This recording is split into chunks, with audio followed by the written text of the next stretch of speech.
Émilie Besson, directrice de la réalisation sur Rainbow Six Siege.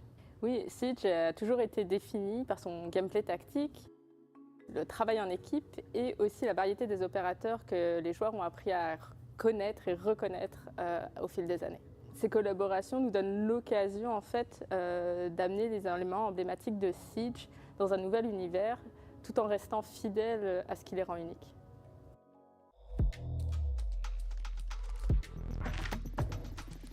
In this collaboration, we focus on two things: operators and the Rainbow Six Siege's iconic visual legacy.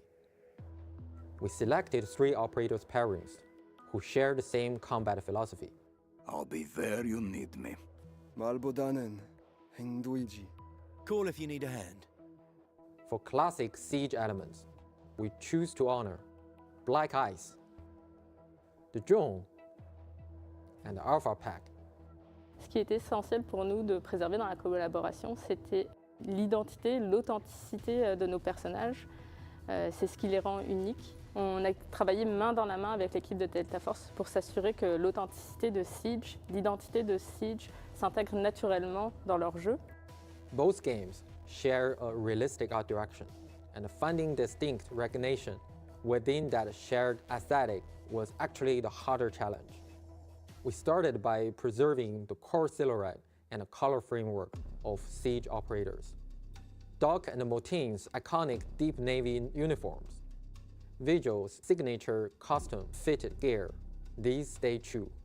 At the same time, within the finer details, we evolve in Delta Force identity. They wear patches from both teams. Motin carries Cineva's badge. Doc has medical kits at his side. To faithfully recreate Black Ice, we focused our material work on internal ice fracture patterns to capture the distinctive texture and a cold, austere feel of original. Oui, en effet, Black Ice résonne énormément avec notre communauté. C'est une cosmétique d'armes qui a énormément plu à nos joueurs. Et l'équipe de Delta Force a fait vraiment un travail incroyable pour la recréation dans leur jeu de cette cosmétique, avec un souci du détail extrêmement gratifiant. We employed a dual-layer material system combined with subsurface scattering lighting model. Using camera vectors and a depth texture to offset UV calculations, we achieved the effect of refractor patterns appearing to exist deep inside ice. Et ce qu'on a apprécié et ce qui nous a impressionné, c'est le travail de recherche de Delta Force. À quel point ils ont été soucieux du détail pour conserver nos opérateurs dans leur jeu, qui s'intègrent vraiment comme naturellement dans leur univers. Beyond the content itself, we want as many players as possible to access and experience this collaboration. By completing in-game missions during the season, you can unlock these rewards for free. One more thing, in the new operations map, we've prepared something special for you. You will find a surprise in the maps that are meant just for you. Once the crossover goes live, go find them. Once more, onto the bridge. Dear friends, once more.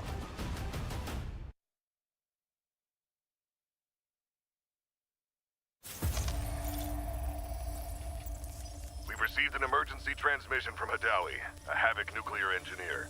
Patching through. This is AC-3 facility. Reactor 2 has been sabotaged. Havoc internal forces can't handle this threat anymore. You're all I've got left. We're running blind on intel for the AO. This region is at high risk of a nuclear incident. Keep the following in mind. Shoot, loot, then pack the scoop.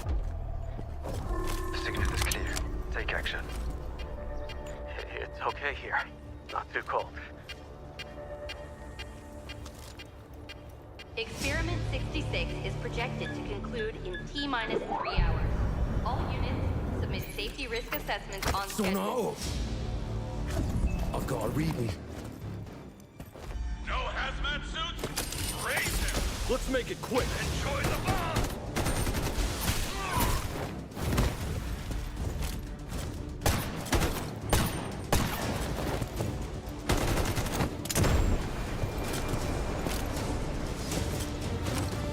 so eager to die. Excellent. I don't know what's happening, but reactor output is still climbing. And security thinks I'm behind this. They're coming for me. GTI, move it, now! Key verified. Access granted. Hostile signal detected. Lethal action authorized. Damn it! Someone take control of this piece of junk! Entering manual mode. Executing command. Those bastards in fusion research won't authorize shutdown because of their experiment timeline. I know better than anyone how important this research is. Hold this position. Once I finish calibration, use that console to insert the control rods immediately. Data set. Follow me. I know somewhere the signal can get through. Steam explosion at reactor 2. Incident level confirmed. jail 5. Estimated contamination radius. Careful! Don't fall! We're outside the signal blackout zone. Upload the data package to Skynet immediately. Encryption keys in the archive. Just send it! Critical alert. Reactor power output has critically exceeded safety thresholds. Core meltdown imminent. All personnel evacuate immediately.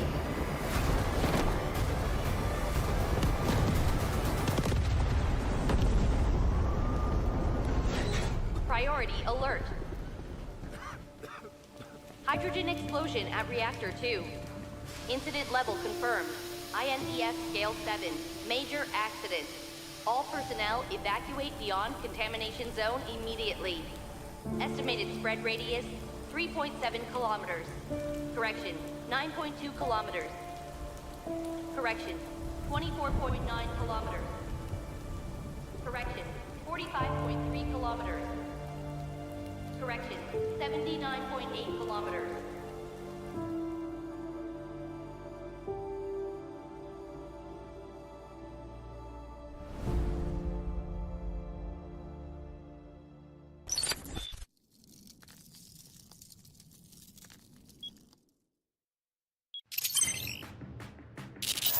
My hands are sweating. All right. Hi, Operator. I'm Gabriel Mercier, codename N2. Since we'll be fighting side by side, allow me to properly introduce myself. As the codename suggests, my combat style leans towards cryogenic suppression. My frost launcher paired with a cryo flask can quickly force enemies into a frost state, ensuring they pose no threat to us. If enemy positions are unknown, the homing stun grenade can precisely mark them as well.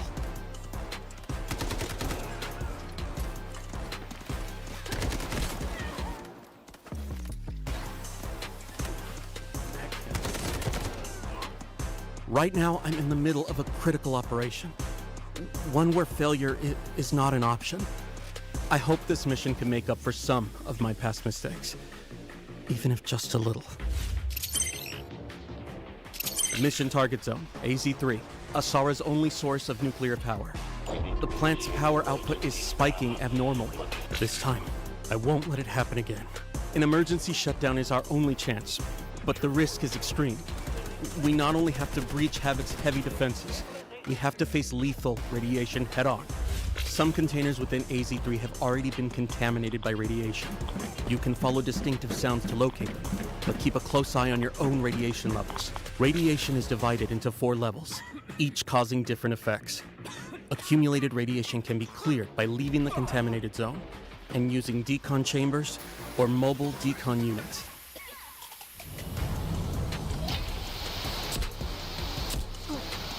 During the incident, some personnel lost their access keys. We can use these keys to infiltrate the classified zones and gather intel and supplies. Key verified. Access granted.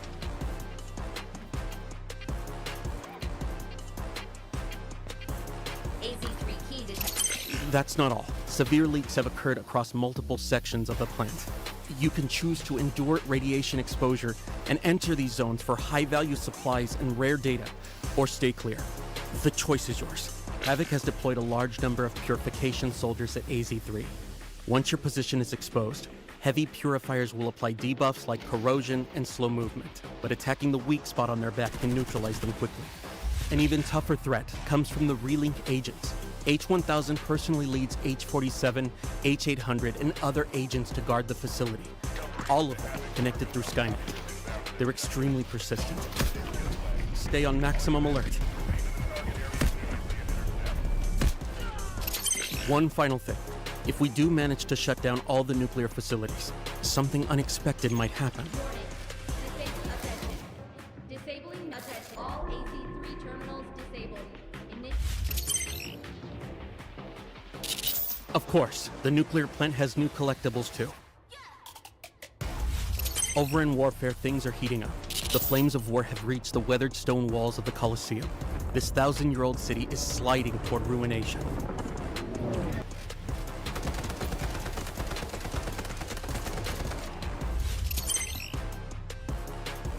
We've got new weapons. The RM-277 assault rifle excels at sustained suppressive fire, most effective from medium to long range. The SVCH marksman rifle is capable of taking down enemies in one shot at long range. There are also some bonus events coming up. Play Ole Ole Ole to earn points and exchange them for sports-themed rewards and exclusive avatars. The Meltdown Season Pass includes various tactical supplies, including a new outfit for Tempest. The new season's Mandelbricks can yield the AKM assault rifle. Astromancy's game. Not bad. Opening Turbricks gives you a chance at the Law of Time series collectible charms. Good luck. A new melee weapon, Elegy, the exclusive weapon of the Abyss Shark Reese. Pretty cool. Oh, and don't forget, the Rainbow Six Siege crossover is launching soon too. 3 new operator skins.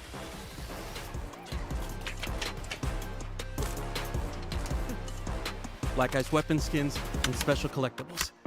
Huh. Now that's something. Covers the main updates for the Meltdown season. Don't mess this up. Don't mess this up.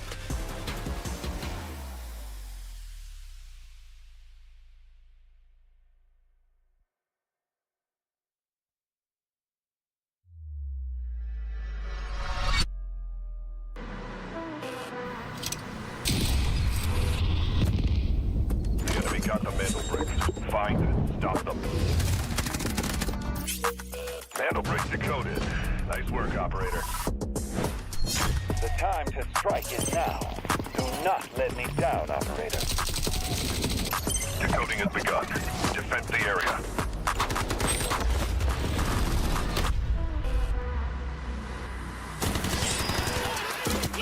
Is about to take the first Mandelbrick of the tournament. They're going to do it. What goes around, comes around. Oh,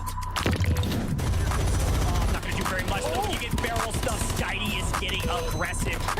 See what I did there? You ain't seen nothing yet. Let's knock them off their feet. There we go. Much damage, and there it is.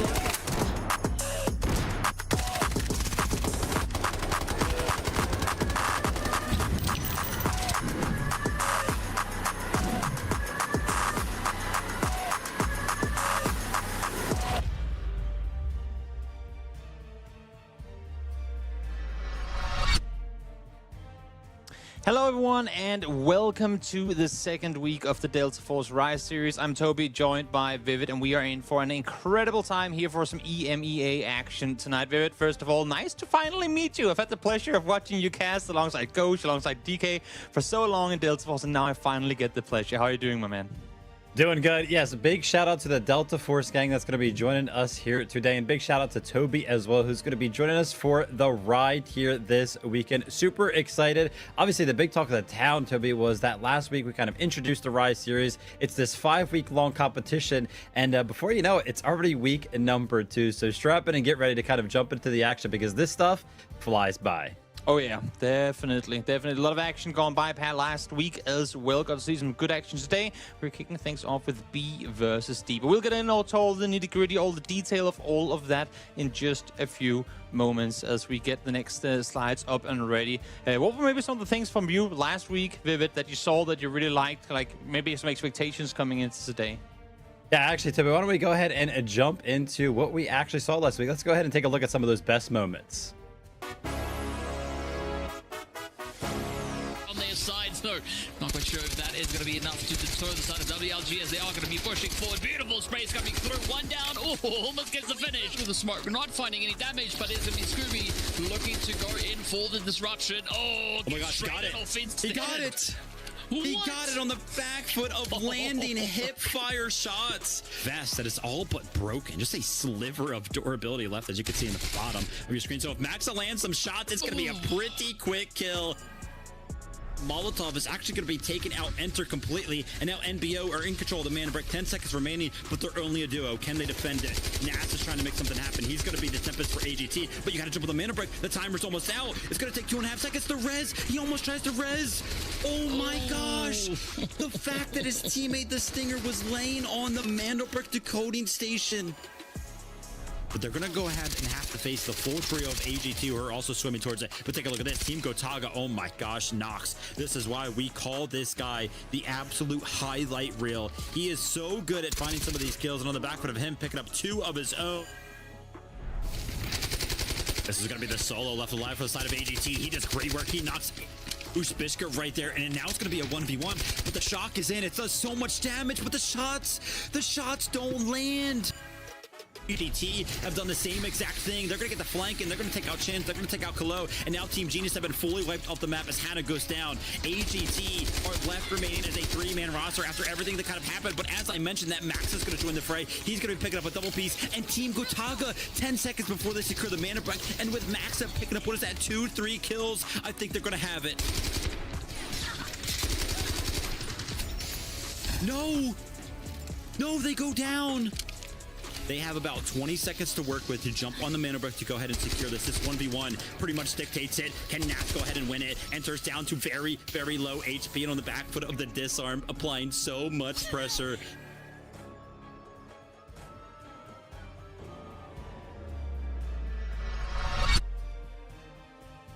Well, I asked for a few highlights, and here we go. Got to watch absolutely all of them. What an insane week it was last week. And overall, just I feel like we're looking back at the leaderboard and how things turned out. So hard to predict. AGARTHA, for example, as we saw here, very highlight-worthy performance by them. On day 2, they don't really get anything going, but then they come back on Sunday and absolutely pop off.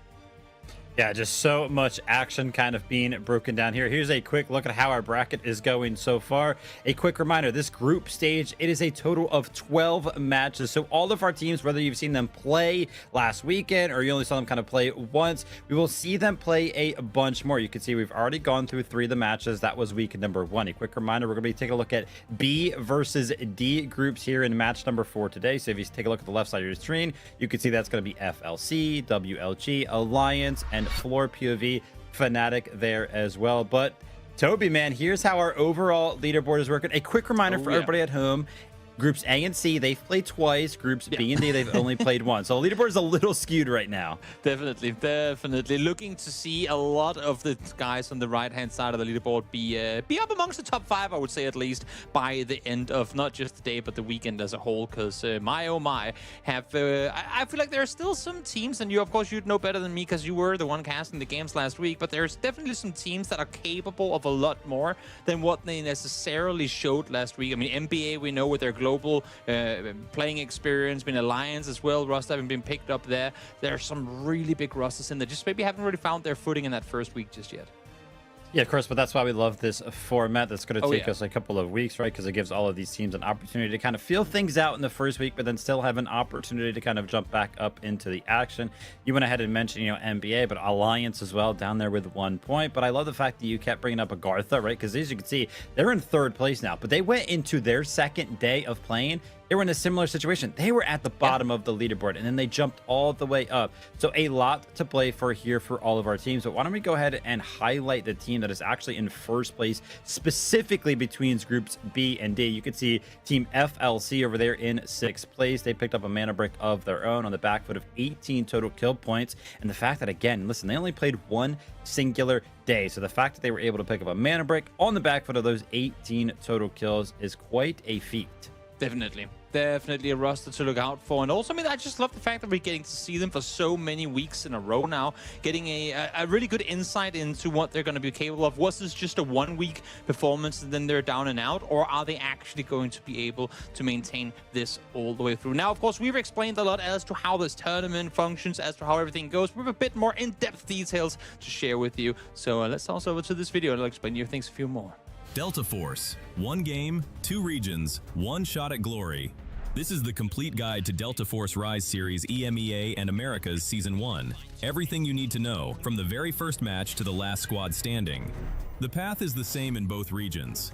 It starts with the open qualifiers, open to any team that wants to compete. The best push through to the group stage, where the top 2 advance directly to the finals, bottom 2 eliminated, and the rest battle through the survivor stage to earn their spot. From the open qualifiers, 12 teams have fought their way into the season, and only 1 will lift the trophy. The group stage runs for 4 weeks, with matches every Friday, Saturday, and Sunday. The 12 teams are split into 4 groups, A, B, C, and D. 3 teams per group. Each broadcast day, 2 groups go head-to-head in a cross-group match. Every match is a 7-round format. 6 teams competing in the same lobby simultaneously, across up to 7 rounds on maps like Zero Dam, Brakkesh, Tide Prison, and Space City. Teams earn squad points by scoring eliminations and accumulating in-game total assets. And on brick rounds, they compete to collect and decode Mandelbricks, artifacts that decide the round winner. Decode 2 Mandelbricks in a match and the victory is locked in, no matter what round you're on. After 12 match days, the group stage standings are final. Places 1 to 2 go straight to the finals. Places 3 to 8 enter Survivor Stage Day 1. Places 9 to 10 drop into Survivor Stage Day 2. Places 11 to 12 are eliminated. The Survivor Stage is where the bracket narrows fast. Day 1 brings those 6 teams together for one 7-round match. The top 2 advance directly to the finals. Places 3 to 6 get 1 more shot. Day 2 mixes the 4 survivors from Day 1 with the 2 teams ranked 9th and 10th from the group stage. Again, 6 teams, 1 7-round match. Top 2 go to the finals. Everyone else is out. 6 teams, 1 day, 1 lobby, 1 match. This is the finals, the ultimate showdown of the season. 2 teams earned it through the group stage. 2 more survived Day 1. The last 2 came through Day 2. Every team deserves to be there. The top 3 finishers earn an invitation to Season 2. Welcome to Delta Force Rise Series EMEA and Americas Season 1. Loot, shoot, extract.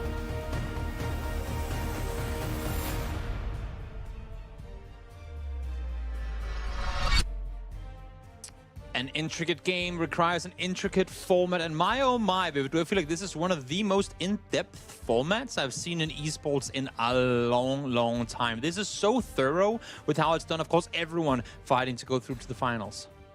Yeah, without a doubt. As you can see, though, after these group stage goes ahead and finishes up, you want to be in 1st through 2nd place, because that'll give you a direct qualification spot into those finals. And of course, through those survivor stages, still an opportunity for our 3rd through 10th place teams to kind of jump into those finals as well. But pretty much the bulk of it can be summarized with one single sentence here. If you play well, you're going to make it all the way to the finals. And then if you play well there as well, you're going to be picking up a bunch of cash, which we're going to talk about in just a little bit. But the crazy thing for me here, Toby, is that I've talked about it every single time we take a look at this, is that we have this like 4 or 5 week long competition, but the finals themselves, it being just one singular day, one 7-round match to kind of culminate the entire Rise series that day. You've got to be here for it.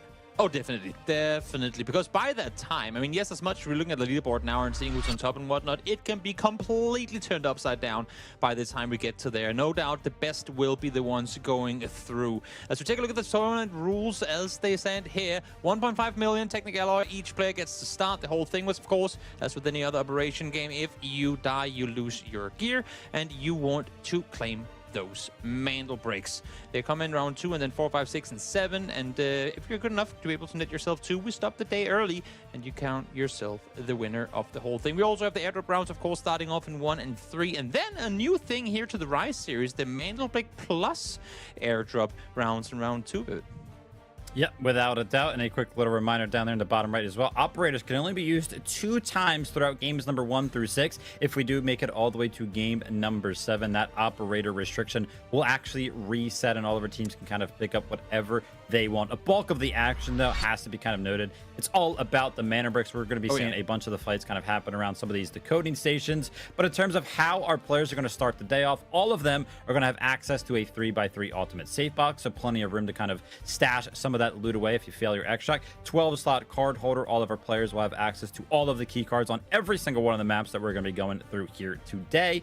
And a couple of ways for our teams, our players, to go ahead and pick up some extra alloys. Of course, they're going to be getting a fixed supply of them after every single game. And then, of course, you know, whatever's in their ultimate safe box. 800,000 per elimination. That's where a bulk of the economy is actually going to be coming from. If the mana brick decoding it wasn't good enough in terms of just boosting you up the leaderboard, you also get some extra alloys for that. And then if you're kind of having a rough go at it, you consecutively fail some of those extractions, we're going to go ahead and give you some bonus alloys as well. Called the pat on the back alloys are the ones given to them having a hard time. Of course, the Mandelbricks are the bread and butter of this tournament format, and with that, we need a little explainer on exactly how things work.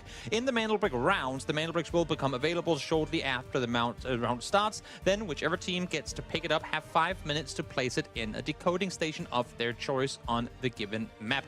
After the Mandelbrick has been placed, a 4-minute timer starts. And if that timer runs all the way down to 0, congratulations, team, you have netted yourself a Mandelbrick. But a lot of teams will try and prevent that from happening. So they'll try and go in, steal it for themselves. It takes 2.5 seconds where you have to be on the brick itself in order to steal it. The timer will then reset, minus 30 seconds of what it previously was, going all the way down to 1 minute 30. Should it get stolen again after we're down there, it's going to continue to go up to 1:30.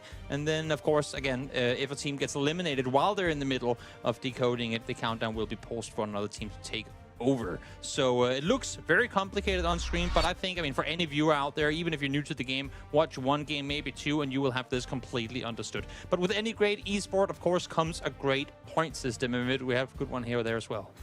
Yeah, without a doubt, again, this is going to be the group stage kind of breakdown to how you can actually secure points to make sure that you do make it to this finals that we were talking about just a little bit ago. So on your single day of kind of playing, how you actually place over the course of a 7-round match will kind of dictate how many points you get that go towards that group stage leaderboard. You can see here, first place, you're going to get 8 points, second place, 6 points. So that's where kind of like the bulk of those points you're going to be coming from. But then as well, 1 singular point for picking up a decode on a mana brick. So if a team actually ends the competition early, of course, one of those teams that is able to pick up 2 total mana bricks, they can actually net themselves 10 points on any given day throughout this Rise series, which is why we kind of talk about it. Those teams that are towards the bottom of the leaderboard that only have 1 point, we kind of looked at it. Our first and second places, they're at 14 to 13 points. 10 points gets you very, very close to that. Oh, yeah. Definitely. Of course, another way to get yourself points is, the squad points as a whole. You get kill points and you get supply points. You combine the 2 of those and they net out your total squad points. And I gotta say, I mean, for kill points in particular, I feel like we've increased the value over time over the last half year that the tournaments have been going on. We're all the way up to 800,000 per elim now. It's starting to get real spicy with the prize pool added on top of it for eliminations. I feel like while, of course, the Mandelbrick is the main thing, I feel like we're seeing a lot more aggression already off the start here in teams going for kills too. Without a doubt, but here's that prize pool that we were kind of talking about. Remember, all these 1st through 12th place kind of cash that is up for grabs here, it's not going to be played for until that final day of the Rise series, all the way in week number 5 on that specific Sunday. Some of our 6 teams that kind of place into those finals, that qualify for them finals, they can go ahead and fight for that $60,000 in first place. That dynamic kill bonus, we kept talking about this last weekend, $50 per kill throughout the entirety of this competition. All of our players are kind of playing for that, right? They're kind of noting that one down, but taking a look at our participating teams as a quick reminder, we're only going to be seeing groups B and D specifically today. It's going to be FLC, WLG, Alliance, FLOORPOV, Fnatic, and NBA. And for groups A and C, they're on a little bit of a rest, but we will see all of our teams play at least once throughout the entirety of this weekend. So if you don't see your favorite team playing today, we're going to go ahead and show you the schedule so you can kind of note down when you need to kind of jump into the action. July 17th, our quick reminder, groups B and D. Tomorrow, Saturday, groups A and D will be going head to head. And then on Sunday, we'll be seeing groups B and C go at it in match number 6. But a 5-week long competition here, Toby. Oh yeah, and we're getting off with a good one today. I think, I mean, honestly, just looking at the rosters, B and D combined, to me, is one hell of a scary group. I mean, you have some of the biggest orgs that got picked up. We get to see, of course, all of them here as well. WLGaming off to a good start on their part as well. I mean, we just have so many good teams within these two groups. Without a doubt, let's go ahead and take a look at some of the players here on the side. We're going to be taking a look at Oko, Scooby here. Again, favorite weapons are pretty much M7s almost entirely across all of our teams. But a team that has a lot to do today, Team Alliance. And as a quick note, this is actually one of our teams that was invited to the Rise Series. I didn't actually have to qualify, but they were invited because of the Alliance boost here. But grind, easy. You can see it, 3,000 game time hours. 2,000 here for the side of Lynx. And again, as a quick reminder, Alliance, they're currently in last place. They only have one singular point, so a lot of work for them to kind of do today, but I'm sure these guys can do it. Oh yeah, definitely the former legacy roster, all German team there with Lysa, of course, Finland added in as well. And we have FLC Clan as well, the French team, who I was a bit surprised by seeing how this team came to be under FLC Clan. You have Siloa, who used to play for Road to be signed, and then the rest of his teammates are from, well, it wasn't really much of a team, just TPA, you know, like they didn't have the org back then. But the fact that they went in and mixed up things, because Road to be signed coming into this tournament looked really good as a standalone roster, but they are now split kind of all over the place. Siloa, the member from there, joining up with FLC, so definitely a roster French team here to look out for too. Yep, without a doubt. As a quick reminder, FLC are pretty much the team that is furthest up the leaderboard out of everybody that's going to be playing today. They currently sit in 6th place on that group leaderboard. A team that's not too far behind them, sitting in 8th place, it's going to be team FLOORPOV here. Yersey, an absolute beast here. You can see an 8.8 KD. Incredible stuff there. Obsess, and pretty much the theme whenever we kind of look at these players, it's incredible how many hours these guys actually kind of put into the game to go ahead and prepare for competitions like this. This team is going to be stacked. Again, they're doing well on the leaderboard. They got to continue on with what they have done so far. Oh yeah, definitely. And then hopping straight over to the next big one, Fnatic. Once again, a full French roster here. The former RMB guys. I mean, I had the pleasure of casting Raidbull and the gang in tournaments prior to the league itself. And Raidbull, whenever he went on, he was a full-on raid beast. I'm telling you, he would take on 1v2s, 1v3s on his own, and multiple times come out victorious. And then when you back him up with his teammates here, they are forced to be reckoned with. Without a doubt, and the team that everybody kind of had their eyes on coming into the weekend, it's of course going to be Mandelbrick Addiction, MBA. Unfortunately for these guys, that addiction was not enough last weekend, as they actually have 0 Mandelbricks captured so far. But again, we only saw them once last weekend. This is going to be our opportunity to kind of see them for the second time, and hopefully they've kind of, you know, switch some things up. They're going to approach the strategy just a little bit differently today. But there it is. That kind of rounds out Group D, and that rounds out the 6 teams that we are going to be watching go head-to-head. I do want to note, only one of these 6 teams last weekend, again, all 6 teams only played once, but only one team out of these 6 captured a Mandelbrick last weekend, and that was Team FLC Clan. So keep a close eye on those guys coming into the day. But of course, our first round, it's going to be Zero Dam, that economy boosting round, and the potential to go ahead and secure those airdrops. Now, is it all just going to be admin fighting galore all the way to the finish? Are we actually seeing people prioritize airdrops? I feel like over the last couple of weeks of play, because kills or limbs have been getting so much more valuable, we are going to be seeing a lot more fight-heavy team as opposed to teams actually trying to go out and get looting going early on. Of course, no one's selected any operators yet, so this is as clean as can be as we get ready for this one. But Raptor, Vyron, Raptor, all the ones that are most popular among the operators here on Zero Dam. Yeah, without a doubt. A lot of our teams like to go ahead and invest some of those assault operators because, again, we see so many kills kind of go down on the Zero Dam map. I really like the D-Wolf ult kind of being used. You can kind of go from spot to spot, kind of just go ahead and loot up. But, of course, Raptor finds incredible value on a map like Zero Dam. You get so much information, and, of course, on the back foot of his utility as well. Just make sure that you don't get caught off by anybody that's kind of sneaking around any one of these specific corners. And the fact that a lot of the fights do happen on the outskirts of the map, Raptor just, again, finds so much value. But if you bring him in the admin, right, close corridors, he's still so good in there. I don't even want to mention that, like, yeah, he could be a little bit worse in the admin building where we see a lot of the fights go down, but he's still just so good. Oh, yeah. Can I also just say how much I love the fact, I mean, of course, we've been casting all these tournaments coming in to the main event as we are now here getting ready for match number 1 to start. But I absolutely love the fact that we have player camps on everyone. It makes it so much more personal, gives the viewer, us, the community, a chance to really get into them with the players on screen. Without a doubt, but we're going to be giving away some things throughout the day here today. Before we jump into round number 1, we've got a quick break giveaway. A redeemable code is about to appear on your screen for the spray paint. As you can see, they're featured on your screen. Be quick. It only has a limited number of activations, so once they're gone, they're gone. Good luck, guys. Go ahead and make sure you kind of throw that into the in-game redemption, or you can go ahead and jump onto the website as well. But as a quick reminder, we're going to be doing giveaways throughout the day, so kind of keep your eyes peeled out for those. We'll be giving those call outs, but take a look at this. An early jump here into Zero Dam. Admin building being controlled early by Team Alliance, and you can hear Saeed is coming right into their loving arms. The knives are going to be out to go ahead and take him out. We'll have to see if they can get some early loot off of him. Definitely. Alliance with the tier 1 spawn, of course. It's worth noting that you can't get the same spawn 2 rounds in a row, so they get it here. And it begs the question, do you prefer, I mean, obviously you want to be closer on the Mandelbricks too, but a good spawn on airdrop rounds, is that equally worth? What do you call, David? Yeah, I feel like a lot of our teams would prefer to actually get a tier 2 or tier 3 spawn on a map like Zero Dam. We actually saw some strategies being employed last weekend where a team that knew they had the opportunity to get a tier 1 spawn going into Brakkesh, on the back for them also having a great game on Zero Dam, they actually invested their Tempest.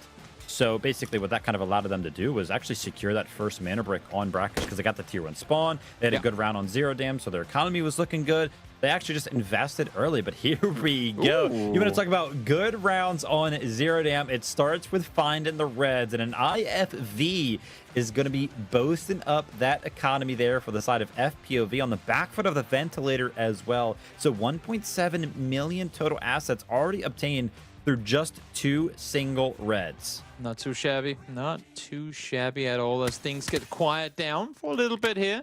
Just clearing out some of the guards and then making sure that you got space for the fights to come. It looks like FLC are playing it pretty slow on the opposite side of things. I think they're waiting for a potential admin fight to pop off and then go off of a third-party opportunity for that. But seems like Easy ain't gonna let that be the case at all.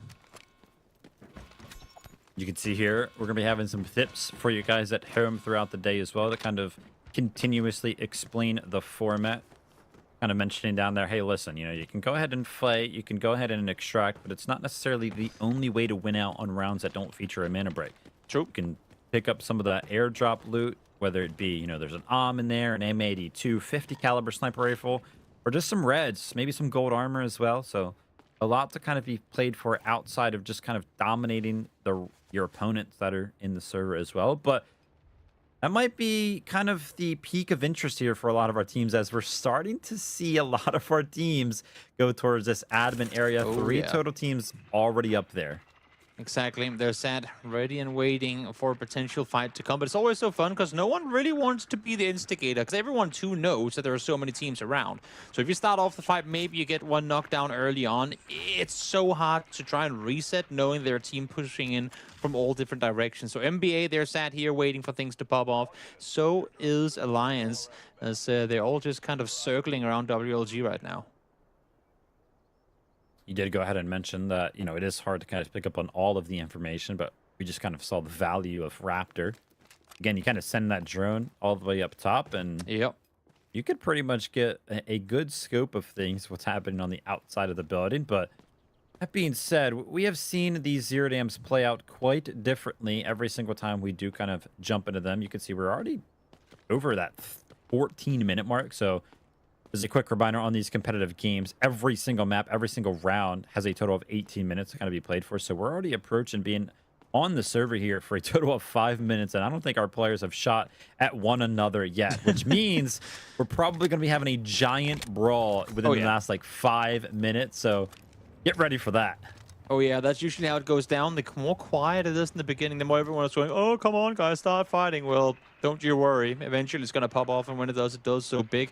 And while everyone is kind of stalling things out up in and around the admin area, FLOORPOV, they're like, oh, no one's going for the drop. I guess we'll just go down and take it for free down down south. So good on them. I mean, Fnatic, they're still over by Cement, not really opting to go anywhere. And FLC now are slowly starting to move south too.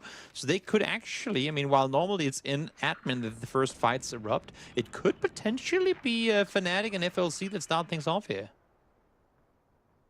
Yeah, it looks like they're going to be pretty safe and secure here. And with us kind of picking up on the fact that they're going to be picking up some of those bullets, it's going to be pretty obvious that our first airdrop of the day is going to feature an in it. So Yersei here, as a quick reminder, remember, this is the team that already picked up that IFE and this ventilator. So already their profits were like at like 3 mil. On the back of them picking up this now they're all the way up to 4 mil in profit. So this has been a great round. Keep a close eye on whether or not this team is able to fully extract, because if they could just extract right now, they would 100% do it. They would love to go ahead and get out with all of this loot and the weaponry they've been able to pick up. Definitely. Of course, would have to traverse a bit in order to find themselves that extra, having started up by major substation. But yeah, no doubt. I mean, when you get off to such a good start, and again, they haven't even touched admin. I mean, usually it's the teams that dare to go in there or have the chance to anyway. They come out with the most in the back. But right now, it's the major substation team that have been heavily rewarded with where they've been and just playing it super carefully. Yeah, it looks like they're going to be kind of trying to rotate over towards this south extract, this riverbank extract right now. We'll have to see if they can kind of get their whole 3-man roster out through that extract. Is going to be a little bit of a paid extract. I'm not sure if they've been able to pick up the required amount of alloys to go ahead and get out with all of this stuff. So we'll keep a close eye on those guys. But you kind of mentioned it. I mean, obviously the big focus so far has been FLOORPOV. But that's just because they've been able to do whatever they've wanted on the south side of the map. Chilling. All of our other teams are just elsewhere. You know what I mean? Just kind of hanging out. I mean, we're 7 minutes in, and it feels like Team FPOV have been the only team to actually make something happen. Yeah, exactly. What's the meme with the guy just sat like heavy sweating and the other guy just leaning back on his keyboard singing, having a good time? You know, that's kind of what's been the case. But now finally, fights potentially erupting, but no, not quite. Juvel just, I mean, a few shots taken, but immediately able to run back to safety. Again, it's kind of an awkward stalemate that we've got going up in and around admin. And then you have FLC clan that are just sat waiting for like, come on, guys, start fighting. We want to third party this, but no one's really wanting to jump this. And so far, that wall breaker contract that we have kind of recently made very, very valuable here in these competitions. Because it does go ahead and give you those lucky wooden sculptures. It kind of allows you to pick up some early golden armor and gear going into some of the following rounds, and it doesn't actually kind of contribute to the limited amount of gold packs that you were able to buy. So it's incredibly valuable. But me kind of saying that wall breaker contract has not been picked up yet at all. And I would imagine that as we get deeper and deeper into the timer on Zero Dam here, nobody is probably going to go ahead and invest to pick up that wall breaker. But speaking about investing, I mean, Team FLOORPOV here, they pretty much have it moved on the south side of the map, and another airdrop is landing right on top of their heads in about 50 seconds here. So we'll have to see if they can go ahead and get a second one. But before we jump over and kind of talk about that, look at this. Team FLC versus Team Fnatic potentially downstairs. Oh yeah, they're sat right next to each other. I thought, I mean, when I mentioned this potential fight brewing earlier, I thought it was going to be down by the waterfront, but no, not quite the case. They found each other in the low ground. This is going to, for sure, give FLOORPOV the free pickup, and then it's going to be up to them. Imagine that. You get the double air supply and a chance at a third party outside. I mean, who needs tier 1 spawns anyway when you can get these type of situations happening for you for FLOORPOV?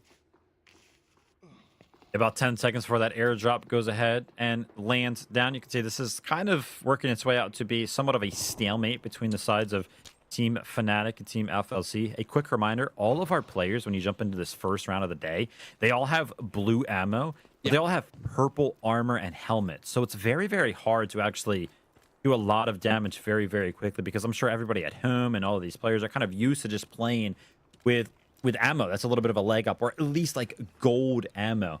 So the fact that they're going to be downgraded in terms of the ammo there, it's kind of a little bit of a surprise. But sure enough, Team FPOV, they're able to go ahead and pick up the second airdrop. But take a look at all of the loot that they have been able to pick up from this one. It's not as much as some of the other things that they've been able to pick up, but it's just going to go ahead and continue to contribute as they're up to 5 mil in total profits. I think it's down to 4 because they just dropped those reds. It's going to go back up to 5 here very, very shortly. But yeah, they're up to 5 mil in profits here. With literally 0 conflict, 0 like fighting. I feel like they too must be feeling, wait guys, we're having it too easy. You saw Alliance, they heard the shots fired between FLC and Fnatic just moments ago, went down to check it out, but Fnatic, they kind of backed out. I mean, it's an awkward tunnel to have to take a fight in, so I fully respect them backing off of that. And also, having now realized the second drop has probably been looted, because they obviously have not done anything to try and check it out. Everyone's just waiting things out, and as a matter of fact, as a result of that, EMEA have left admin, Alliance have left admin. Now it's just WLG left, set up there, still thinking there's somebody right across the hallway. Yeah, I thought we were going to get a big brawl over that elevator extract that we're kind of used to. I don't even know if we're going to see that. I would love to kind of know what our teams are kind of thinking right now, because again, obviously, team FLOORPOV here, they have done so good. Oh, they want to get out of here. To be able to extract. Yeah. Oh, if they can, they're going to be your team in first place without a doubt. Easy. At least in terms of the economy side of things. But yeah, 7 minutes remaining for all of our teams to kind of figure out what they want to do. I mean, listen, I'm usually pretty good at figuring it out here. I have no idea what some of these teams are kind of thinking right now. No, I mean, you see Fnatic with Raid Pool again. He's just not a guy to sit still for too long. He's out here checking this out. And I said, oh, there's a head scene. First potential contact here for FPOV. As Eurosai, he is the one rocking the Orm right now. Has a chance at a shot at Raid Bull. If they can find him early, just the one tap to the dome and then make an aggressive play off of that, there's not really anyone nearby FLOORPOV and Fnatic right now. So if they can execute on that and survive with all 3, that's just even more in the bank for FLOORPOV. You mentioned it earlier. Some shots between players have been far and few between it. It might actually be almost 0 outside of that little bit of a conflict we saw between Fnatic and FLC. Some shots towards some of the Raptor drones. I guess we can kind of tally those up here. But yeah, you can kind of see that hesitation as well from the side of FPOV to actually invest that shot towards the side of Fnatic, because as soon as they shoot, the information is kind of given away that they do have the Now that being said, me and Toby, as we sit up here on the caster desk, we have information on the map of where all of our teams are kind of rotating. And this is the team that I was about to talk about. Mandelbrick Addiction, you mentioned it. They left the admin building. They've actually wrapped all the way around to this major substation area. They could potentially be a team to flank the side of FPOV. You can see the Raptor drone will maybe get a quick glimpse at this full 3-man roster all the way over by small substation. And the fact that this team is kind of on the southern side of the map, they might now know that this is potentially the team with all of that loot from all the airdrops. They're literally sat right next to 2 open crates. I mean, they've got to know that that's where their money is right now. Question is where they're going to go for it. And you know what I mean? The thing is, EMEA, they never got into an admin proper, so they don't really have anything to lose in taking this fight. Of course, I mean, the gear that they're starting off with, surely, but why not risk it going for a fight for potential double airdrop or air supply looted team? It's a smart play by them if they're up to go aggressive here. And you can see FLOORPOV, they're actually opting to try and disengage this now. Super hard to go ahead and push into the cement plant when a team is kind of sitting all the way up top. I myself have tried multiple times in my own games and been very unsuccessful a lot of times as a result of just how strong this position can be. But Alliance are actually trying to make something happen. You can see it's just Lynx that's actually going to be all the way up top. I can kind of see Easy and Grind off in the distance trying to make something happen, but take a look at this. Yursei, the side of FPOV, is potentially going to go ahead and follow the rotation from Fnatic and potentially have perfect timing to third party this 3v3 that might kick off in just a couple of seconds. Well, they might be quick and a good chance to engage, but they too have to worry because EMEA is tracking in right behind them too. So it could be a 4th party in the making. All of that is a lot of shots fired. We finally see the Orm in action. Grind, the first one to fall. And that's going to be an shot invested right there. It's actually going to be 2 to go ahead and secure that knock. As a quick reminder, those bullets, you can't buy them. They're going to run out if you don't go ahead and keep them safe. But 3 left for them to kind of go ahead and utilize. 100K each is kind of what they are valued as in terms of alloy. But if you get a kill from it, a kill's worth 800,000. So that's going to be a net positive for the side of FPOV. But that being said, Team Mandelbrick Addiction, they're still hot on their heels. As a quick note, they're still flanking them. They're still trying to kind of make something happen on their rotate as well. Team Alliance, they're down to just 2 members, but Fnatic is still in the area as well. So we thought we were going to see a big fight over the elevator extract, but we're going to be seeing potentially just this big clash happen just to the south of the cement plant. And by the way, Toby, we might have missed it. We're actually down to 3 minutes remaining, so no time to actually pull that elevator switch. Yeah. What's happening? I mean, I've never seen a full-on cement plant brawl before, but we might be in for it. As a matter of fact, WLG is coming down this direction now, too. They might be seeing Mandelbrick Dixon in just a short moment. So 4 teams on the downside here, potentially up to engage one another. Nice shots over the top there. Unfortunately, couldn't just quite connect for Yersei, as Fnatic now squeezing ever so much closer down towards Alliance as well. I mean, now that we have basically no time left remaining, I don't think anybody's going to make it out of the extract. I'm actually seeing that one of our teams opted to go ahead and activate that riverbank extract. You can do that sometimes. If you activate it and then just jump off of it, you're not going to extract, but you can kind of deny it from all of our other teams. So that riverbank extract kind of being denied all the way to the south. Only those conditionals are going to be left for all of our teams, which, as we know, can only send out 1 single member. So a lot of players are going to be filling the extract here, and with only 1 minute and 40 seconds remaining, all of the kills are going to start to fly in because all of our teams are going to want to make something happen here. See if you can get some points over this one, get something in the back for the round to come. Yersei goes for the shot again, but can't quite connect. Has to back off. Issue is, with every second, opponents are creeping in from behind. I guess the good thing right now is that Mandelbrick Addiction and WLG are close to one another, so the pressure isn't imminent on FLOORPOV right now. Without a doubt. Reminder, Team Alliance, they're a duo, so trying to kind of make something happen here to make this one worth it. But take a look at this. The second kill found on Zero Dam. It's going to once again become from the side of Yersei on the back foot of having access to that and now the full-fledged attack is out with only 1 minute and 30 seconds remaining. They're trying to make something happen. Yersei is trying to provide some of those covering shots, but unfortunately for the side of FPOV, Obsessed is going to be going down, and Alliance are going to be the team that's actually finding some of the kills here. This is such an awkward fight. 3 teams on the west side of the river, 3 teams on the right now as well, as FLC and WLG finally go up against one another. Scoopy's going to be the first one to fall off of that. Mandelbrick Addiction haven't even joined that fight yet. So a lot of finds in the nearby proximity here with just 1 minute left on the timer. Oko now down as well. Yeah, FLC, they were the team kind of hanging out in the admin building. They finally go ahead and opted to join the fray.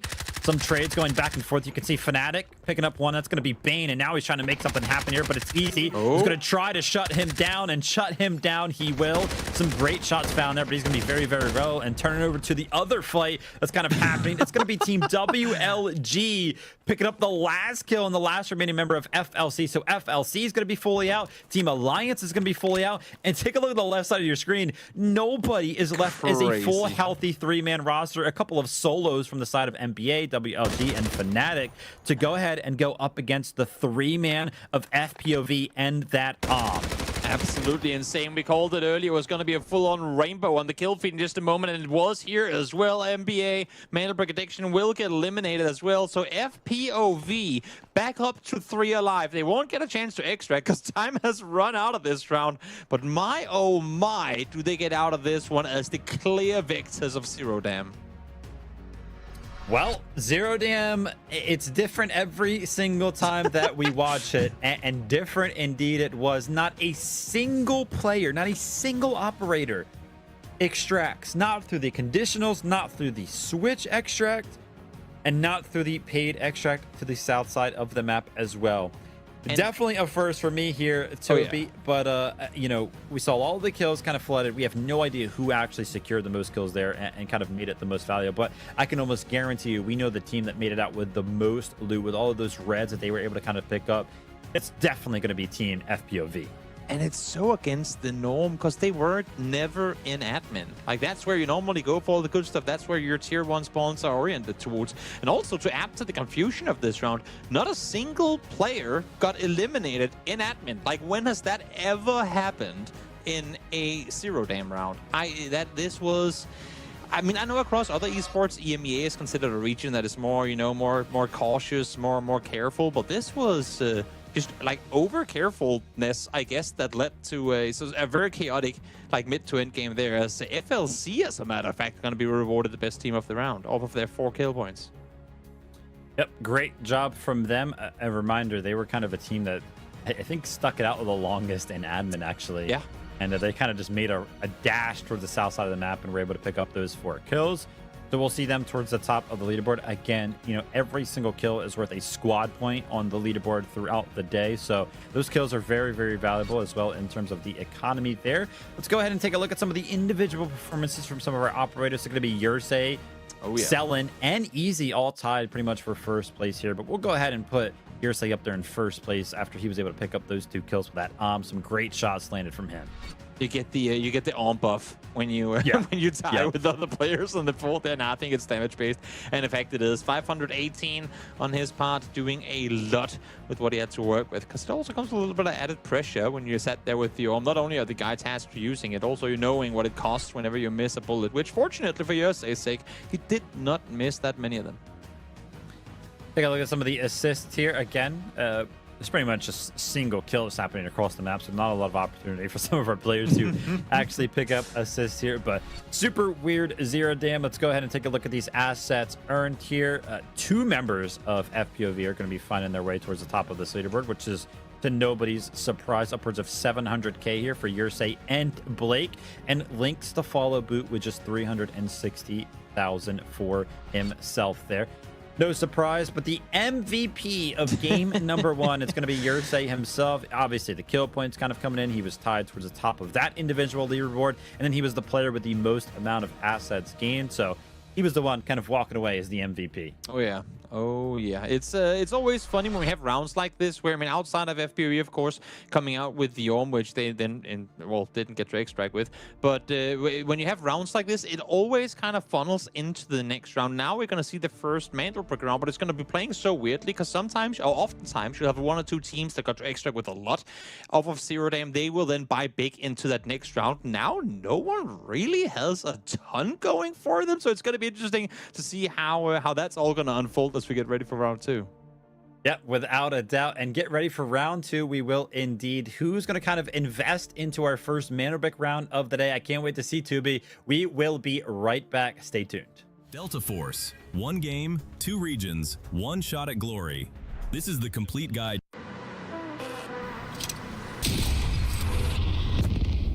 The enemy got the Mandelbrick. Find it. Stop them. Mandelbrick decoded. Nice work, operator. The time to strike is now.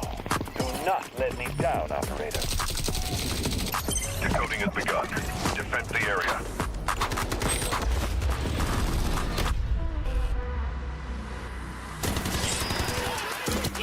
Is about to take the first Mandelbrick of the tournament. They're going to do it. What goes around comes around. Very much. Oh. You get barrel stuff. Skydie is getting aggressive. See what I did there? You ain't seen nothing yet. Let's knock them off their feet. There's so much damage in there. It is.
2v1. Everything getting spammed away, and MT getting a little solo. Hang on a second, NL.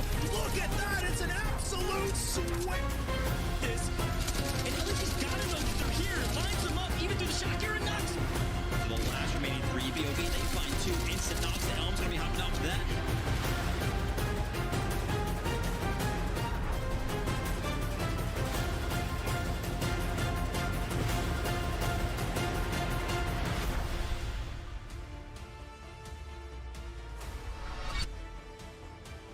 Here we were, Vivid and I, hyping up the $50 value of eliminations, hyping up the 800,000 technical alloys for each kill, and then we got off to the most slow and steady zero damn start I think I've ever seen. Welcome back everyone from the break here, as we're now getting ready for the first Brakkesh, or well, the only potential Brakkesh, and the first Mandelbrick game, most importantly, here coming up.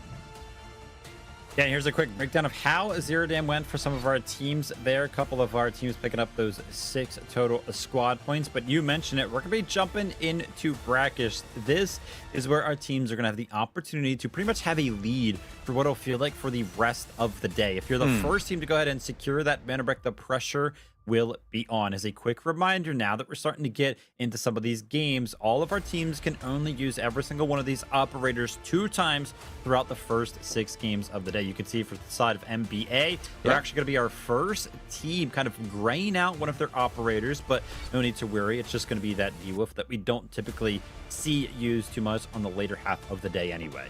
Exactly. Everyone opting to field Raptors in the previous round as well will, of course, be coming back into play later in the day as well. As we see here, Shepard, Allure, and Toxic, a little more heavy-hitting support players being viable here on the on Brakkesh. Obviously, a lot of open sky, a lot of open space for both Shepard and Allure ults to really come in handy. Yep, without a doubt. Obviously, we've seen a lot of the times that a coding station on Brakkesh go towards that museum area. If you have an Allure and all those kind of choke points, the Molotovs, his ultimate, of course, just finds so much value. And then Toxic as well. Her utility is going to be very, very good over the course of Brakkesh. Doctor, they've entered Definitely, the I love this map. I mean, I respect the fact that we get a lot of Space City, because obviously that's the fan favorite, especially for Mandelbrick rounds. But I really think Brakkesh has a lot to offer. There's so many different ways you can play this map, and there's so many different alleys that you can kind of play into towards, where even though Space City is a great map, a lot of the action kind of tends to go down the same way.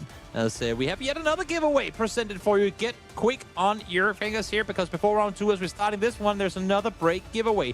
Make sure to get this redeem code in to unlock the SRM3 Combat Ready. And make sure to redeem it as soon as it appears, because the activations are limited. So get it in now as quickly as you can. You know what? Looking at that skin, Vivid, I should have had my keyboard ready at the same time too, because they're probably all gone by now. I know, I got word that we were going to be doing some giveaways today, and I was like, man, I can't have my game loaded up while we're kind of casting. Looks fire, that skin, man. Bottleneck my PC a ton. But yeah, it does look fire. Quick reminder, like Toby mentioned, those activations are limited. You can actually redeem them in-game or on the website. But here we go. We're going to be jumping into Brakkesh and those tier 1 spawns. We kind of talked about how important they are when we jump over to Brakkesh. It's actually going to be 2 of our teams here. Team FPOV, they got a tier 1 spawn, and so did FLC, which is why we see both of these teams already over towards this museum area. Oh, yeah. Seeing who can go for it first. Of course, it's a lot of people think that because you're the first one to get the Mandelbrick, because you're the one to claim it early on, there's also some, likelihood that you're going to be the one getting out with it in the end. That is by no means guaranteed. As a matter of fact, oftentimes I feel like the team that goes out and picks it and puts it in the coding station tends to be one of the first teams eliminated in the game, because all of a sudden all eyes are on them. So we'll see who becomes the team to dare to make a run for it. I'm only seeing one Tempest that usually would be the one you would send running for the break itself, but not seeing any overly big aggressive moves to try and claim the break early on here. Yeah, so as a quick reminder, it takes about 2 minutes for that ultimate to go ahead and recharge. So the fact that we jump in, there's 18 minutes left. I usually go ahead and tell everybody at home that once we hit that 16-minute mark on that timer up top, that's when our Tempest will have their first ultimate available. So just 15 seconds away for the side of MBA before they're going to be able to go ahead and pop that Tempest ult and probably get early control of that Mandelbrick. Exactly. We'll see if it's going to hit on the timer. We're just going to stall for a bit longer as we get a look at everyone. As we were saying in the previous one, blues and purples were what's being fielded this time around. It's all purples with the exception of Mandelbrick Addiction, opting to come in completely skinned of everything in terms of Kevlar and helmet. Just ammo to work with. So we actually take note of what our teams are wearing once they load in. So I'm assuming that they had their armor kind of tucked away in their backpacks and or their rigs, and now they're probably wearing armor. But as you can see here, they're actually not going to be popping the Tempest ult to go ahead and get this Mandelbrick picked up. They're going to be just using their bodies as a full 3-man roster to go ahead and apply enough pressure to just go ahead and jump on over to this initial Mandelbrick spawn and pick it up. Now, with that being said, they've picked it up, but they've gone ahead and tucked themselves away into this building that's very, very close by. And all of our teams are going to be having that information required to potentially go ahead and prevent them from making any valuable rotation. So yeah, I'll be interested to kind of see how NBA play this one. Interesting also because I feel like I've only ever once or twice in all the Brakkesh rounds I've casted seen a non-museum decoding station being used. It's been over on the Ashara camp or on the far west side towards the Blue Hotel. But for the most part, it's almost always in museum. But there are still a lot of people sat there kind of hunkering down in that position. Both FLOORPOV and FLC are sat there kind of waiting for things to happen. So I'm not expecting NBA to opt to go back inside museum to use the decoding station. But we'll see. Still got 4 minutes to work with. In that 4-minute timer that we see at the top of the screen, if you're the team that go ahead and pick up the initial Mandelbrick, you only have a total of 5 minutes to make something happen. In terms of making something happen, I mean, put it into a decoding station. Otherwise, it'll go ahead and reset to that initial spawn. But take a look at this. Alliance Grind are starting to get active here early on. A very rare fight to see this one kind of pop off towards the Tower of Babel. But on the back of them, finding the information necessary, Grind is going to be taking out Selling here. And that's going to be an early advantage for Team Alliance here to potentially pick up a total of 3 kills if they're able to go ahead and run down these 2 remaining members. Also, absolutely love the flank play that we saw come out there. Easy was clearly baiting. He was stood there using some abilities and whatnot to try and lure in WLG. Once he had fed the info across, and Grind could make the swing around the east side. Complete shutdown of Selen that just had, I mean, literally no clue what was about to hit him. So very, very smart playing coming in from Alliance early on. Who's already up to 1 mil as well in profits. Good on them to get off to a good start here. Yeah, turning our attention back over towards the museum area. I think the idea here for Mandelbrick Addiction is going to be eventually to send their Tempest ult in to try to put this Mandelbrick down on the museum decoding station. Yeah. That's the only thing that I could maybe think that they're kind of thinking about right now. But obviously they know there's 2 teams in there, so they don't want to go ahead and just give it away. They want to try to make something happen beforehand. But with that being said, they've only got 2 minutes and 20 seconds to kind of make something happen. Yeah. I guess in hindsight here, if they do go ahead and just wait out that 2-minute and 20-second timer, they're right next to that initial spawn point of the Mandelbrick anyway, so they can kind of just pick it right back up. Yeah. But so we'll have to see how that one kind of pans up. But take a look at this. Another has kind of joined the fray here, Team Fnatic.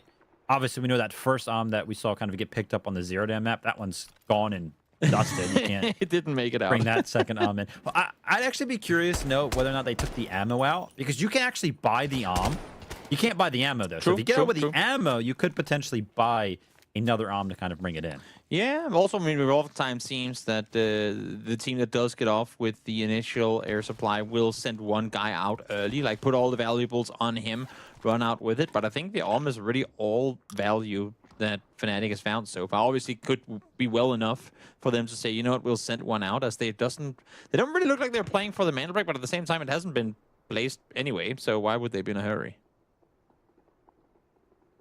We've seen this happen before as well, where some of these maps actually don't have a Mandelbrick decoded at all. Yeah, true. And I mean, listen, I'll go ahead and mention it. All 6 of these teams, we saw how Zero Dam went. They were not interested in fighting at all. Yeah. And that seems to be the overarching theme on Brakkesh as well. So I feel like all of our teams are just very, very timid today. I feel like it comes out of a certain level of respect for their opposition as well, knowing that if we take a fight early and we mess it up in any way, shape, or form, we're going to be instantly punished. Like, everyone in this tournament are so incredibly good at the game that it keeps people from wanting to be the initiators of a lot of these fights. Also, they get very bundled up very quickly, of course, in some of the hot areas of the various maps. So it just comes with that much more danger in trying to take some of these fights if you don't have absolutely all info available. Only 20 seconds now on the Mandelbrick for it to be decoded, which I highly doubt is going to happen. So most likely it's going to reset, and then we'll see if Mandelbrick Addiction opts to run back for it. Yeah, so a big reset going to be coming in here. We can see that second airdrop is kind of being prepared as well. As a quick note, we did see that one member of WLG go down amongst that little bit of a fight between Team Alliance. That little X on the left side of your screen, that goes ahead and denotes the fact that that member is no longer resable. So that timer has kind of ran out, so WLG will be a duo for the rest of this game. And Mandelbrick Addiction, the team have, yeah, they just jumped right back on the initial spawn point after it got reset, and they've tucked tail in the building once more. Listen. You know what? I have a theory here. Maybe. Oh well, wait. Hold on thought for a second. FLC. Dex does manage to fight the first one. Will this be a proper fight to come, or was it more of a warning shot? We'll see if they opt to fully engage in this. FLC got to make something happen here, not only for their sake, but for ours as well. Up here on the casting desk, a 3v2 situation. You have the Shepherd, you have the Allura as well, so plenty of opportunity for them to go ahead and flush out these members, I would have to imagine. But now for the side of Team Fnatic, they have potentially got word that this fight is kind of happening, but hold up. Kind of push is starting to come in. I imagine that the utility is going to start to come in as well. But the defensive utility is actually holding FLC currently at bay. But Kobe goes ahead and jumps in. He's trying to go ahead and find the angle. That's going to be one knock found for the side of FLC. And only one member left remaining, but not for long. A clean sweep there from FLC. And I think with all of those shots that were kind of happening in NBA, they're like, yes, finally these teams are starting to fight. We can finally go ahead and jump into this museum building and put the Mandelbrick down. Now, Team NBA in full control. Yeah, I think for Mandelbrick Addiction, they wanted that fight to be a little dirtier, though. I think they're really hoping that maybe you'll see FLC take a casualty or two as well, so they could come in and kind of just clean sweep the whole thing and clear it out altogether. But very, very good execution on the side of FLC in that fight there to come out without taking any casualties, barely taking any damage, as a matter of fact. So Alliance now, with the Mandelbrick having been placed, have started to look up in this direction towards the north. The WLG being rendered as a duo. I think they've opted to go ahead and just surrender their efforts toward the Mandelbrick. Opted to go ahead and just try to loot up. I did go ahead and see that Team Fnatic picked up the second airdrop. Of course, the initial one had that The second one looked like it had just a couple of reds for them to go ahead and stuff into their safe box. So that's why their profits have kind of soared up. WLG, again, that duo, their profits are also quite high, just on the back foot of them being allotted the time to go ahead and loot the entirety of the tower. But 3 minutes remaining on this Mandelbrick, and with not a lot of total match timer to actually go ahead and make something happen here, it'll be very, very interesting to kind of see how this one pans out and whether somebody's able to secure this Mandelbrick at all. Because that's, of course, also an important thing. One thing is, I mean, we're talking about rounds where they don't get placed at all, which is a rarity, but does happen. But, of course, also potential that if the overall match timer goes down below 1.5 minutes or whatever the Mandelbrick timer is set at, well, the round just ends without the Mandelbrick being decoded at all. So a very likely outcome of this one. We'll see 2 minutes 20 left for Mandelbrick Addiction to potentially get it here, as they're now sat with opponents all around them. One of the entry points, of course, that you have to defend is going to be that little bit of a lift. You can see they're trying to invest some of the utility towards that one, but Fnatic applying the pressure from there is going to make it very uncomfortable for NBA to actually go ahead and secure this Mandelbrick.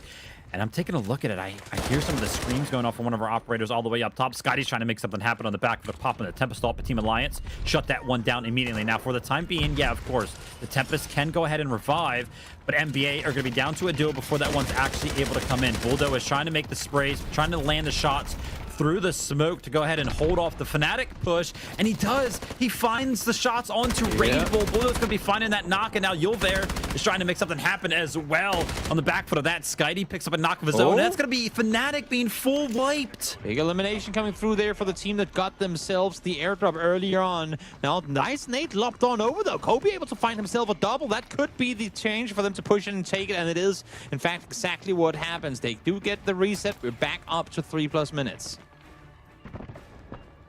Amongst all of the chaos, though, unfortunately, Team NBA have been chopped down to just a solo, so they're going to have to reset. I think they do have the opportunity to go ahead and drag some of those bodies away from this decoding station in general. But again, I mentioned it, with not a lot of time left remaining on the match in general, just 6 minutes now, a 3-minute difference between the match and the decoding station.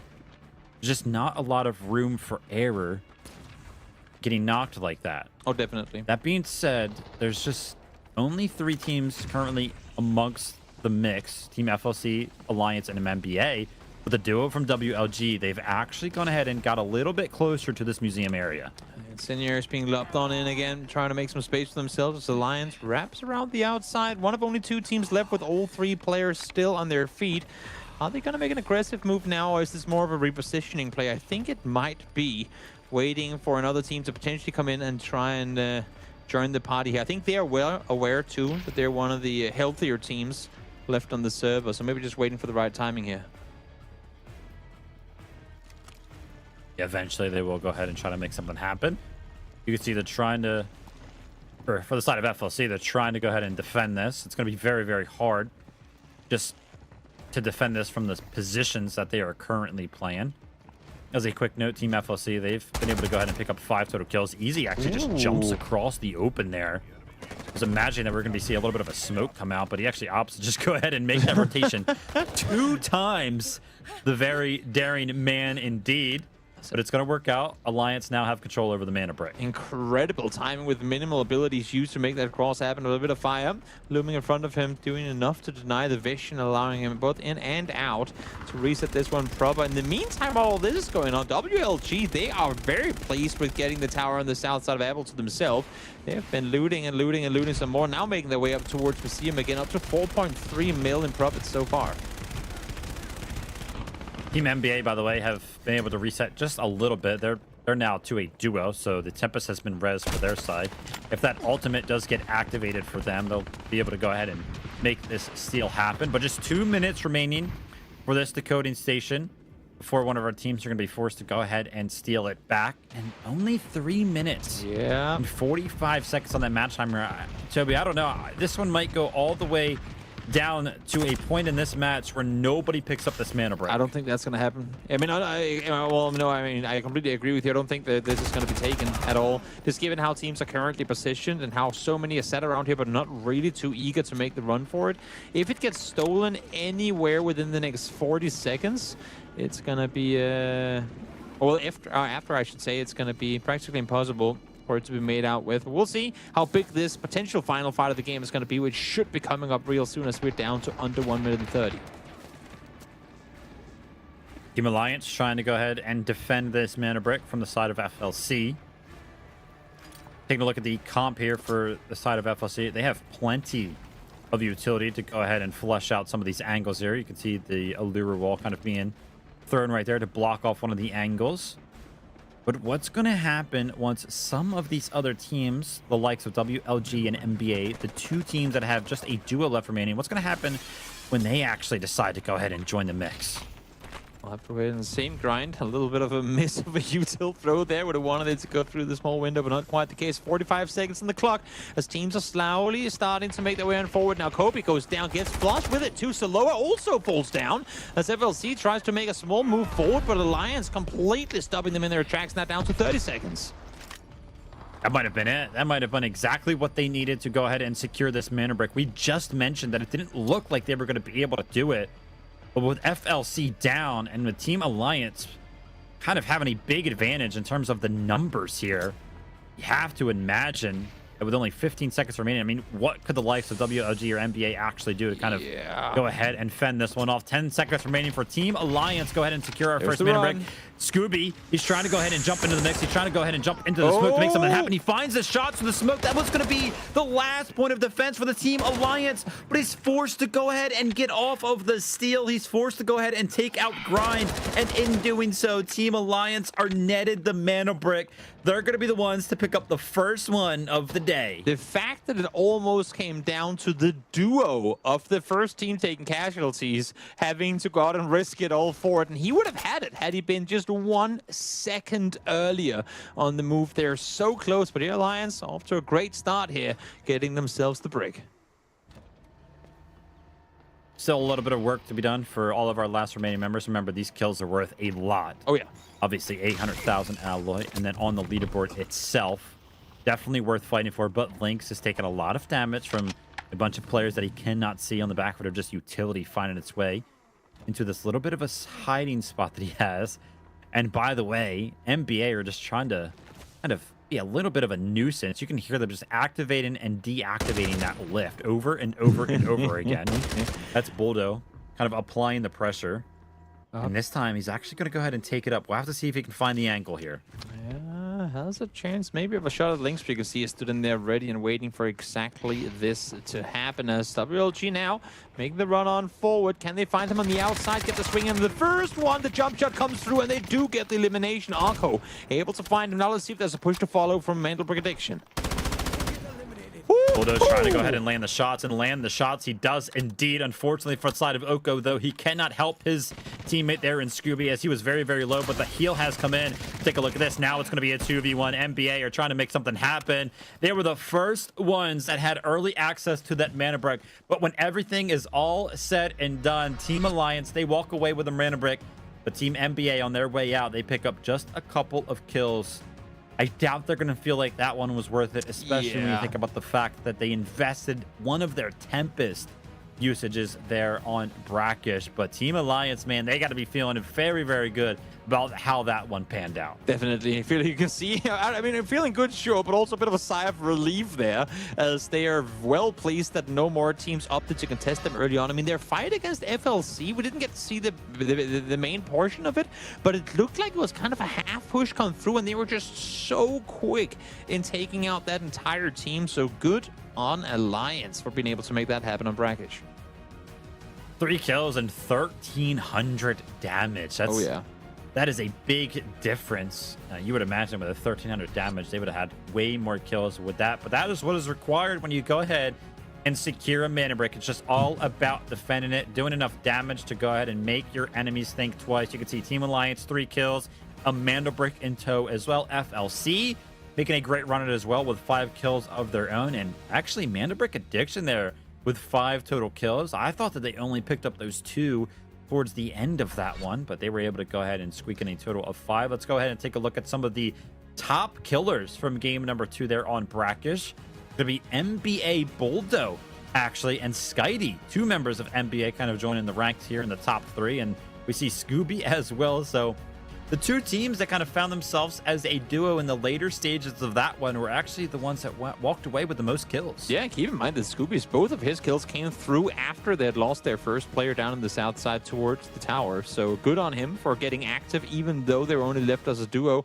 Then, of course, I mean, for Grind, he was just on point. From the very first fight on that south side against WLG, up until the very last moment, so good playing all the way through. Also important to mention, I mean, Alliance weren't really in contesting for the Mandelbrick early on. There were 3 teams up there, but they came up very late after kind of forcing WLG further down south and taking out the first player of their team. So good on Alliance for kind of bouncing back up north after that was over. Scooby there, 1.4 million. Of course, that was all in the safe box. That was just them looting up that Tower of Babel early on, and they've walked away with some alloys to go ahead and support that. Our MVP is actually going to be Boldo. We'll be seeing this a bunch throughout the day. Our member, or at least a team member that's not actually on the team, that kind of walked away with a mana break, because it does kind of favor those individuals that pick up the most amount of kills. And we already kind of took a look at the breakdown there, the individual kill leaderboard. Boldo was up top with 600 damage as well, 1 assist, and it's kind of funny. Assets gained, 0. Yeah, so a whooping total of 36 operators have now hopped out of a plane or helicopter or whatever they choose, and 0 have extracted so far. It's 2 rounds in, and we have yet to see a single extraction. That is not something I think I've ever seen. Yeah, very, very rare for us because, again, it's so important for some of these members to go ahead and actually extract, to go ahead and boost their economy up to a level that they kind of feel confident in playing with throughout the rest of the day. Not to mention, we have now seen 2 OMs kind of just go ahead and disappear from these games as well. We have yet to kind of get word on whether or not these OM bullets have actually made their way out of the match, because if they have, then there will be potential later on for them to actually buy the sniper rifle itself and then loaded up with those bullets. Exactly. Well, we are now going to go to the first, yet another break after this one, as Alliance did themselves their first Mandelbrick of the day. See you again in a few.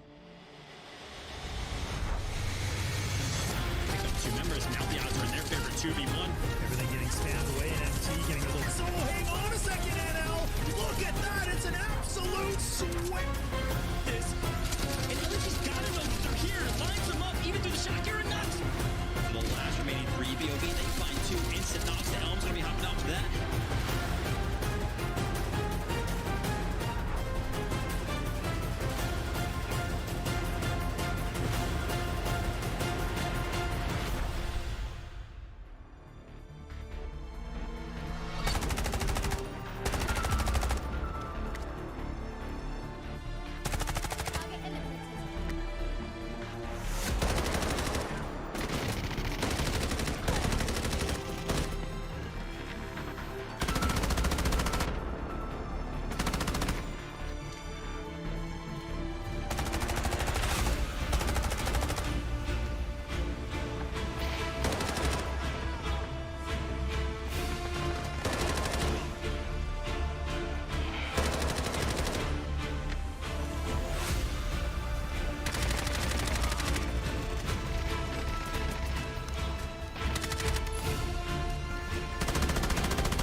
Got the Mandelbrick. Find and stop them. Mandelbrick decoded. Nice work, operator. The time to strike is now. Do not let me down, operator. Decoding has begun. Defend the area.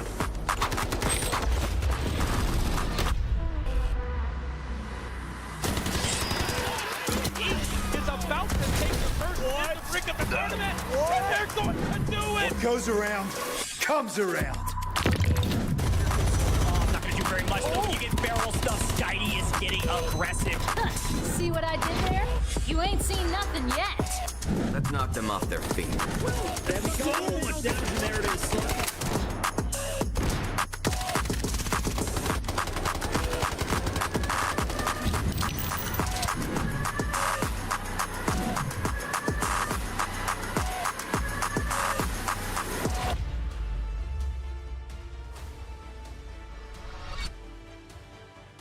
Yet another passive approach to the game here in EMEA as we get back on the Rise series here once more. Having said that, though, Alliance were able to net themselves the first Mandelbrick of the day. Fnatic fell short of doing that. Mandelbrick Addiction, the ones to place it in the station to begin with, also fell short as we now get ready for tight press. And a look here at the overall leaderboard. Alliance, of course, going to be our team in first place with that Mandelbrick in their possession. FLC Clan, though, our team with the most amount of squad points on the back foot of them having 9 total kills. So they're going to be in second place. And NBA not too far behind with 11 of their own. WLG actually tying them in that category with 11 as well. Still a lot to kind of be played for, but a lot of pressure coming out from the side of Team Alliance when we do eventually jump into some more of those Mandelbrick rounds. But first, we have to jump over to game number 3. It's going to be Tide Prison, another opportunity for our teams to go ahead and build their banks and their arsenal. A quick look at the operator picks here. Only a couple have been grayed out by some of our teams, and this is where we're going to see that column of Noxes and probably hack calls be utilized very, very in depth. You can see here the most popular operators, to nobody's surprise. It's usually Hacklaw, and then sometimes we see double Nox utilized as well. Yep, Nox so popular, they're bringing up on that board twice on the same graphic. 33% pick rate here in Tide Prison. That, I mean, now that we're back to an air supply round, once again, we're stalling with the Mandelbricks for just one round here. Looking back at Zero Dam and how passive the approach of a lot of the teams were to that round, what are you expecting, Vivid, now as we obviously come into quite a bit more confined spaces here on Tide Prison? Well, we usually see Tide Prison amongst all of our lobbies play very, very passively, and Toby kind of mentioned it. Our first 2 games of the day, 0 extractions so far, and we've pretty much had to wait until there's about 5 minutes remaining in any single one of these matches to actually get some of these fights start to go ahead and kick off. And with that being said, it looks like we have a total of 6 teams that are opting to play pretty passive on a map that naturally plays very passive in the competitive setting here. So Tide Prison, I would imagine that we are in for quite a quiet one, but maybe our teams will prove us wrong. Still a lot to play for, still the opportunity to make sure you have an advantage in terms of the economy going into the Space Cities of the day. Oh yeah, Space City galore coming up momentarily. But first, Tide Prison here. And I guess what's good with Tide Prison is that if the players don't opt to shoot at each other, usually the AI will join in on that fight. They pack a pretty good punch here on Tide, so we'll see what's gonna happen once the revolver wielder gets enabled. Double Alduru from the side of Mandelbrick. Yeah, I noticed that too. Addiction here. Definitely a little bit of an odd one, and the reason why I'm going to go ahead and note it as an odd one is because Alduru finds a lot of value on those Mandelbrick rounds, so using both of them here, to me, feels a little bit weird, but obviously every single team prefers different comps than everybody else, which is, you know, what makes the competition so interesting. So not interested in using Aldurus when it comes down to any of the Mandelbrick rounds, but instead utilizing it on Tide Prison. That being said, they'll probably have a little bit more in terms of utility to actually fight with. So keep a close eye on whether or not NBA seems to be a team that is trying to play aggressive. We'll see if that's going to be the case here or not, as everyone is getting looted up early on. No one really in a hurry. FLOORPOV opting to spread out quite thin early on here to go out and get some info.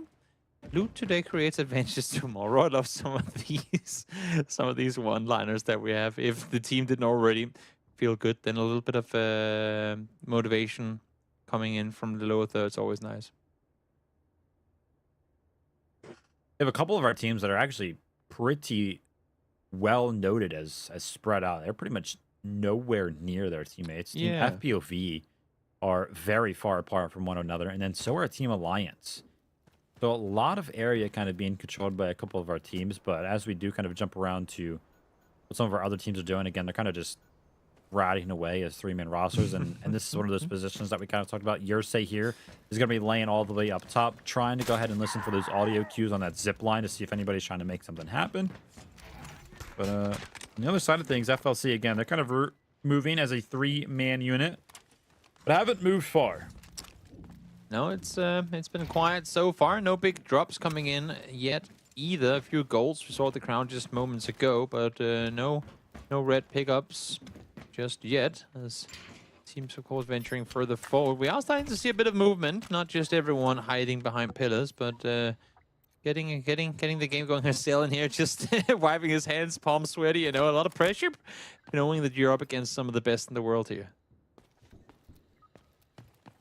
Starting to see as well why a lot of our teams bring in Morris on a map like Tide Prison. Yeah. We do see Team FLC have it, and Team FPOV have a Morris of their own. It's going to be pretty much their information, how they're going to dictate whether or not they want to rotate somewhere. If they go ahead and put that Morris ult down and they see there's operators up ahead of them, then they're probably not going to go that way. And that's going to be pretty much the similar strategy that some of our other teams have done with a operator like Hacklaw, pretty much the same use case scenario. That being said, take a look at this. Team Alliance are starting the rain of reds, as they like to call it on Tide Prison, the graphics card coming in. Yeah, hopefully. Hopefully it's one of many more to come. We'll see if that's going to be the case or if it's just a bait. You get one, and that's going to do it for the round. It's, of course, airdrop, not too far away here either. It's just 3 minutes out. So I'm sure that if nothing is being fought over right now, the Alliance down on the waterfront will have a little bit of competition for the drop, as it doesn't seem like anyone's really fighting for anything else right now anyway. I am actually liking it. I don't usually talk about the individual weapon builds, but Boldo over there on the M249, he was finding so much value with that on Brakkesh. I really like it. And there's been a couple of times over the course of this Rise series where we have seen those machine guns pretty much be the difference maker. Again, just pretty much just having more bullets to go ahead and just spray sometimes through some of these smokes that get thrown down and stuff like that. I've really enjoyed watching some of these players utilize a gun like this. And Bulldog, we kind of saw how good he was with it on Brakkesh as well. So just to kind of quickly note that 60 rounds available to Bulldog here. If he sees a smoke, he's probably just going to be shooting at it. Oh, yeah. No doubt. No doubt. Also, just, I mean, right now, of course, it's they're somewhat stacked up on the side of Mandelbrick Addiction, but even more so when you're playing out on your own, like, makes it a lot easier to take those potential 1v2s. Maybe not so much 1v3s, but at least 1v2s if you have no need for reloading all the way through that entire engagement. So CSLOA able to get himself into the safe will be... Oh, well, never mind. We won't get to see what he picks up. I guess it will be noted if he does get something worth of value. The old bait and switch. So close to getting the dopamine hit there on the... But no. On the safe, but... All right. Tide Prison, all about looting in the first 10 minutes, no matter what teams are kind of going head-to-head, with groups B and D going head-to-head. I mentioned it. It's going to be very, very passive. That being said, some of our teams trying to kind of make something happen here with some of the contracts around the map. You can kind of hear the beeping going off. You can also see that I think there's going to be a Nox ult going off somewhere as well. I kind of saw the UI kind of going off right there from the side of WLG. But now, FPOV, I kind of noted them as one of the teams that were very spread apart earlier on in the first couple of minutes. They've actually opted to go ahead and regroup here, and WLG are very, very close, just basically through a doorway directly ahead of them. So we'll have to see if they can kind of make anything happen. Everyone knows it's tensing up here as we're just under a minute left for the airdrop to be prepared, and everyone's creeping closer and closer towards one another. Here it's FLOORPOV and WLG that are sat, as you said, a bit right across one wall here.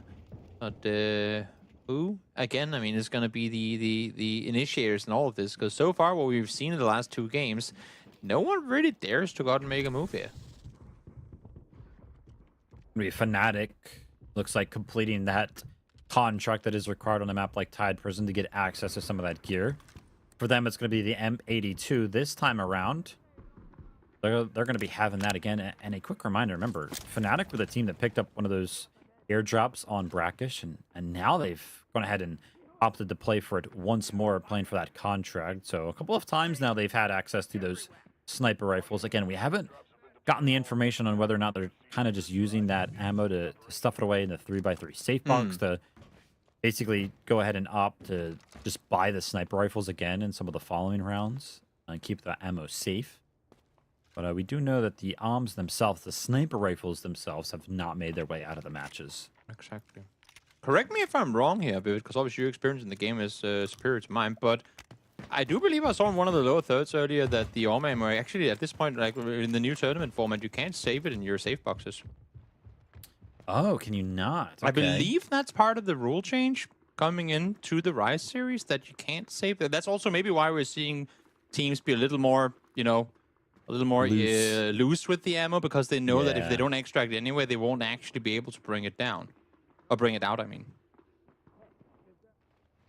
Man, I was hyping it up, man. I was like, oh, we're gonna be seeing some ARMs join the fray earlier on, and those hopes and dreams have been squandered. Yeah, I'm sorry. I'm the squanderer of dreams. That's hopefully Groth can do something about that. Come on, AI, Mr. Protected Man, go out and get something cool done.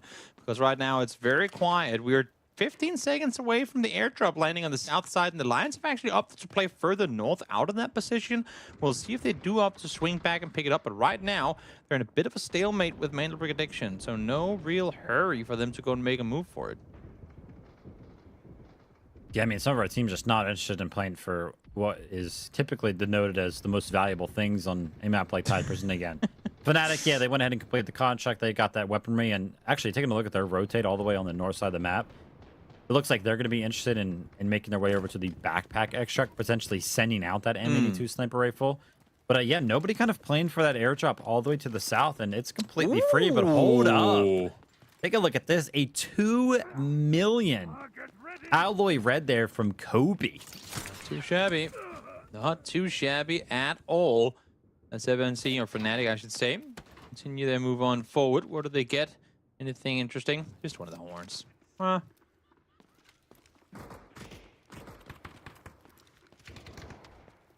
Trying to keep a close eye on whether or not Team Fnatic actually do send out one of their members, but to the left side here, you can kind of see. And right here, actually, we're going to get a quick glimpse of that 3x3 kind of being picked up again. That's going to be safe. Put that away in the 3x3 safe box, so no matter what, that's going to be a 2 million alloy swing for the likes of FLC here, which is why, if you do take a look at the left side, their profits are just so high, upwards of 3 million. And for everybody else, just barely cresting 1 million for a couple of our teams. So I kind of talked about it. The reign of reds seemingly has not come in to play today. I will say, Toby, there was a Tide Prison last week in week number 1 of Rise Series. It was the most amount of reds I've ever seen be picked up on Tide Prison. I think our counter was upwards of like 10 or something like that. Oh, it was wow. just constant. And this time around, I think we've gotten like 2 or 3, so yeah, completely different. Yeah, it's a little quiet right now. Maybe it's because they're being too passive. The game's like, guys, if you don't go out and risk it, we're not going to give you all the cool loot, you know? So we'll see. We'll see maybe if they step it up a bit in terms of go out and contesting one another. Then we'll see it all go up. As I say that, Grind able to find the first knock and flush of the game as Raven falls as well. It's the AI taking out one another. Grind, though, able to find James early on. Fnatic taking casualties here. Gary, reminder, Team Fnatic were the team with that M82, and so they're going to be down numbers. Now, we don't know specifically who actually had that sniper rifle, but take a look at this. Team Alliance, we're trying to make some of that happen onto the door of MBA, and they've actually kind of been flushed down to this underground area down here in this medical key card room. I did love the timing of that play, though. As soon as you open the door, they saw that Insignir come flying in right behind him. It was a nice setup. I just don't think it flew far enough for him to really make an aggressive play on the position there. So we see walls being deployed now as Hackler makes the run on forward, trying to see what they can find on the opposite side. Everyone kind of scrambling. The airdrop is still yet to be looted. Maybe that's what Alliance is aiming for now. Yeah, 6 minutes remaining. I think some of our teams are going to try to go ahead and work their way over to this static extract on a map like Tide Prison, all the way down here to the helicopter pad. You can see it's going to get activated in just 45 seconds, but that's not specifically when the extract itself is going to go off. It'll be a couple of more minutes, so plenty of time for some of our teams to still make their way down there. That being said, it does look like Team Fnatic have gone ahead and got the res off onto the jam, so they're back to 3 operators up for them. And yeah, you were kind of questioning what Team Alliance were trying to do. It looks like they pretty much spent the last minute actually just rotating around to potentially get another angle onto the team of MBA here. Yeah, trying to reposition. They know they're just on the other side, and maybe, I mean, all of the knock and flush coming in Fnatic earlier on, they know there's a third team nearby, so maybe if they could kind of sheep herd them towards one another, cause a fight there, get the kills and the airdrop to follow, because they went back to check it, saw that it wasn't taken, and then now just play further off of it. So we'll see if they opt to engage with as we go under 5 minutes left in the game here. Again, very passive, this lobby of B versus D.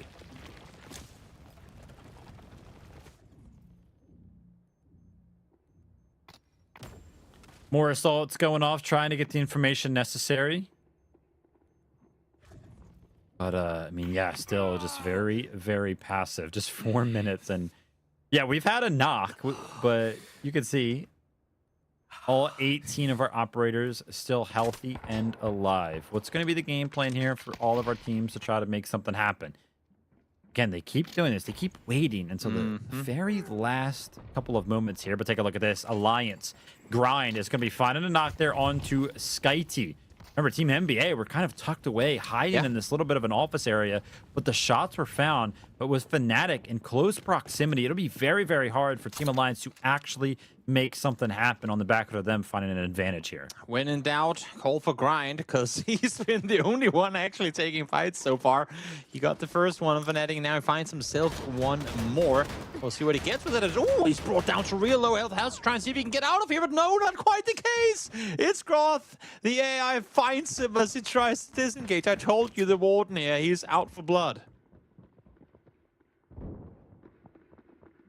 Yes, trying to go ahead and stir the pot there. It's going to be the boss of the map. Trying to make some of these teams make something happen. You can see here over towards the extract, WLG have opted to go ahead and just send a single member. By the way, this is just selling. His other two teammates are nowhere near, so... But what does he have that's worth? Yeah, actually, he's not going to extract. He's not even jumping on the extract himself. Yeah, the extract was just going off, and he didn't even opt to go ahead and take it. I was going to say, if he leaves and their total team value sits at under 600,000, then what's the point in making the run off? But no, he opts to stay. Let's take this one out. We'll see as more ults now being deployed. We'll see a full-blown fight comes off, but you'd have to imagine with them being this much on top of one another, an Alliance, Mandelbrick Addiction, and Fnatic sat shoulder to shoulder. Boldo's trying to make something happen with that M249. Unfortunately for him, though, he's going to be chopped down early here by the likes of Fnatic, who have finally joined the fray. NBA are going to be our first team that's going to be fully eliminated from Tide Prison, but Fnatic, they hear a res going off. They want to try to make something happen, but unfortunately they are a little hesitant. And with a little bit of time that was allotted there to the likes of Alliance, they have gotten the res off, and they're going to be back to a 3-man roster. We have 5 teams that all have 3 members remaining in just 2 minutes. Again on Tide Prison to try to make something happen. So this begs the question, will we get an extract on Tide Prison, or is everyone staying through the end of it? Lynx, though, finds the gem again. That's him gone down second time around, so he's just instantly gonna be out of this one as Raidful swings the corner, but Lynx, perfect angle for him once more. Can't quite connect the shots, though. Timer is going to apply the pressure here. These teams are going to want to try to find some sort of value out of this. Reminder, every single kill is worth 1 squad point, and every single kill is also worth 800,000 alloys. So these kills are pretty much worth fighting for, which is why a lot of our teams are kind of opting to not go for some of the extracts and instead try to play for some of these kills. That being said, you don't got a lot of time left to work with here. If you want to actually pick up these kills, you got to make something happen soon, as there's just 60 seconds remaining. Gonna do with the time that you have here, Raidful. Oh, nice 180, finds easy. He made it look easy too. He swings the corner, needs to go back down to get healed on up. His bind now set on the back side of this. Tried to go out around the corner with flashlight up and available. Gets the spider running. He's trying to see if he can find him through the crossbars, but so difficult to get the proper angle there. Lynx able to back off, jump off the catwalk, get into good position as Easy does get flushed in the end of it. Now FLOORPOV and WLG fighting as well. We did actually see a couple of trades go down. You can see FPOV, they pick up one of the trades of their own. So it's going to be a 2v2 up here between the likes of WLG and FPOV. And I mentioned it as a 2v2. No, it's going to be another team in the mix here. It's got to be FLC, who are trying to kind of deny some of these kills for actually being found out. And it's just a couple of knocks. You can see Obsess is trying to go ahead and find that full right there. And he is going to be successful in doing so. And now only 10 seconds remaining. I mean, are we going to have this many operators left alive? Just like an absolute absence of kills. Scooby's trying to make something happen in the last remaining seconds, but that's pretty much going to be it. I mean, Jax goes down in the end as well as FPOV pick up a last second kill there, but a very, very timid Group B versus Group B throughout these first 3 games, and it was on full display in Tide Prison as well. I feel like I can tell in your voice, Vivid, that there are other words you would want to use to describe what we're watching, but you feel like you can't use them because... I mean, I love the fact that we saw Scooby in the end there make a run for it because he was the one with the red 3x3. So at least he gets out of this one with something. Whereas the vast majority of the rest of the players here, they're going to be back to full reset once more. 3 games in, not a single extract so far. As you can see here, the best team on Tide Prison here, we're going to go ahead and give that one over to Team Alliance. I think that's just going to be solely because of their ability to go ahead and pick up 3 kills. I would be very surprised if any individual team was actually able to secure 3 kills for themselves. Let's go ahead and take a look at it. We did have a tie. Team Alliance picked up 3, as did Fnatic, but you could see the value in terms of the alloys very, very low outside of the likes of FLC, who we did go ahead and see pick up that $2 million server that was able to be kept safe in the 3x3 safe box. And let's go ahead and take a look at some of our top killers here. Obsessed towards the top with 2, tied away with Grind and Raidable.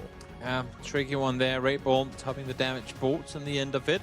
Again, I mean, former R&B player, when they were playing on that roster, such a threat on the server mechanically. Whenever, I mean, even if his team goes down, take the first loss early on, he's always good for 1, oftentimes good for 2, and showing here as well. Yep, going through here, 0 assists as well, actually find their way up into top 3 just because of how much of a lack of kills that we actually saw on Tide Prison. Kobe, of course, going to be our highest asset earner. Again, that server he was able to pick up, being worth 2 mil alone, is able to go ahead and net him that, and you can see a big drop off between the likes of Uvelier and Grind, 600k and 400k there respectively. The economy is honestly going to be struggling, I feel like, for a lot of these teams, but our MVP of game number 3 is going to be Fnatic Raidable himself, picking up 2 kills, 50,000 assets and 464 damage. Yeah, I mean, numbers might not be too flattering, but in the end, a very carefully played out game here, which of course, I mean, between Group B and D, they're looking at the leaderboard right now going, we're down the bottom. I know that Group A and C played more on the first week, but we got to do something to get bounced back up there as fast as we can. And maybe because they're being, I don't want to say hesitant, but maybe because they're being a passive, it's kind of coming to bite them. As we can see here, neither of the teams outside of one player really getting out with a whole lot here. Yep, without a doubt, our first 3 games, the action has come in the later stages of the game. But when we jump over into Space City in game number 4 and all of our following rounds, Mandelbricks are going to force these teams to fight. We'll be right back for all of those games in just a short while. Two members, now the odds are in their favor, 2v1. Everything getting spammed away, and MT getting a little... So, hang on a second, NL! Look at that! It's an absolute sweat!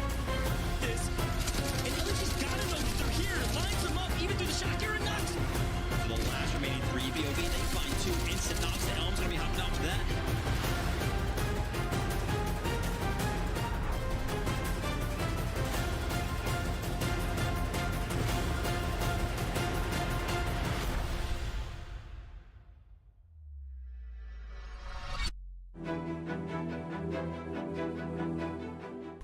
Hello, I'm Moko. I play for the team WLGaming, and I'm the recon engineer and I gel for the team. So basically, I used to play Rust. I have a lot of hours on Rust. A friend of mine introduced me to the game very early, like on season 3. I became quite good at it over the past 1 year, got the chance and became a pro player. So Scoob, I found him on pubs, and then I ended up playing scrims with him, and I liked how he's played. And then Selen, I found him through a friend of mine, Grind, on scrims, and then he was very good and we played together as well. To be honest, my team was very, let's say, bad at the beginning, but over time, grinding and experiencing one of the hardest loss we have ever experienced on our first DFGL game, not qualifying for the grand finals for just a bit. We grinded so much and practiced so much together that I feel like our team is unstoppable right now. Basically, on the last round of DFGL, the round that we needed to win in order to go to the grand finals. My team had 1 brick, we team had 1 more, and we found ourselves in a situation where we got pinched between 3 teams. If you could hear our comms, it was the most chaotic audio you would ever hear in your life, and we ended up paying the price for it. Yeah, the most heart adrenaline pump that you will ever see in a game like Dota, and to be honest, it's the most amazing feeling I have ever felt over my gaming career. Is basically when you're alone defending the brick. There's like a couple of seconds remaining, like 5 seconds remaining on the brick, and you're alone, and you know you need to find a couple of knocks in order for the team to not steal the brick, and that gets you pumping for days. You remember that feeling for a long time, and that's one of the things that I love about the game. A very like hard question to answer, but from what I've seen right now and how the teams play, I can confidently say that we can win this entire thing. 100% we can show the world that one of the best Greek orgs can compete in a national, like a European level.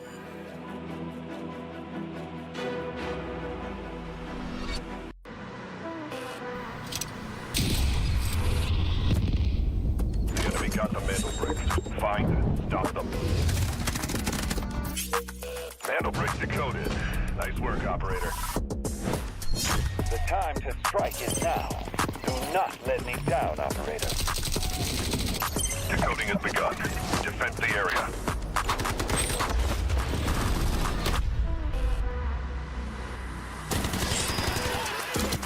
Is about to take the first brick of the tournament, and they're going to do it! What goes around, comes around. Very much. You get barrel stuff. Skitey is getting aggressive. See what I did there? You ain't seen nothing yet. Let's knock them off their feet. There we go. So much damage, and there it is.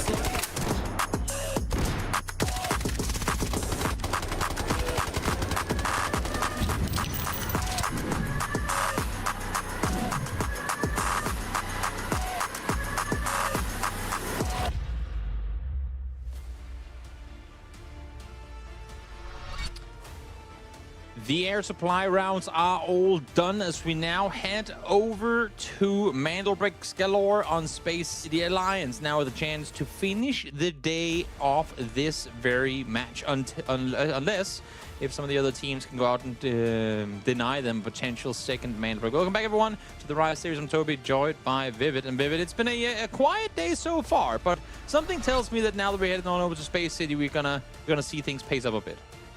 Yeah, the opportunity to be quiet is going to dwindle here. Take a look at this. Team Alliance, our only team so far with a Mandelbrick. We have only had 1 Mandelbrick round, so they are going to be, feeling pretty good jumping over to these Mandelbrick rounds, but they're also going to be a team applying a lot of pressure to all of our other teams. The opportunity now for Team Alliance to kind of end the day early.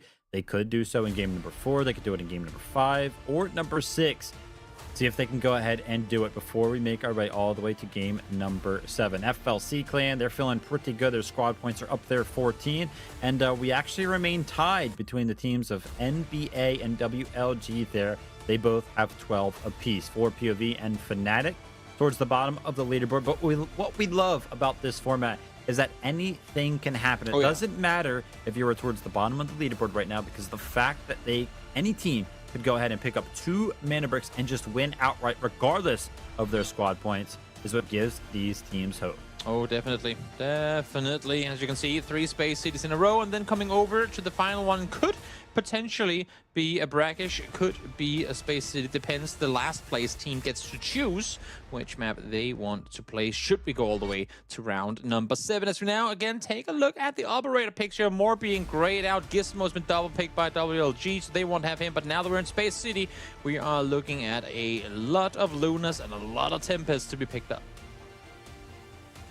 Yep, without a doubt there. This is where it starts to be kind of some strategy starts to be employed as well with some of these comps. Like some of our teams are probably thinking about, well, we don't have a tier 1 spawn, so maybe we don't bring in our Tempest right now. Maybe we kind of save that away. But then it also begs the question, can you actually save it away, right? Yeah. Remember, Team Alliance could potentially go ahead and end things here early. Do you want to go ahead and leave it up to chance? Take a look at some of our most popular operators as it pertains to Space City specifically. The comp in general that we do see the most, of course, is going to be Stinger, Luna, and Tempest, which is why we see these three operators find themselves in the category of the most popular.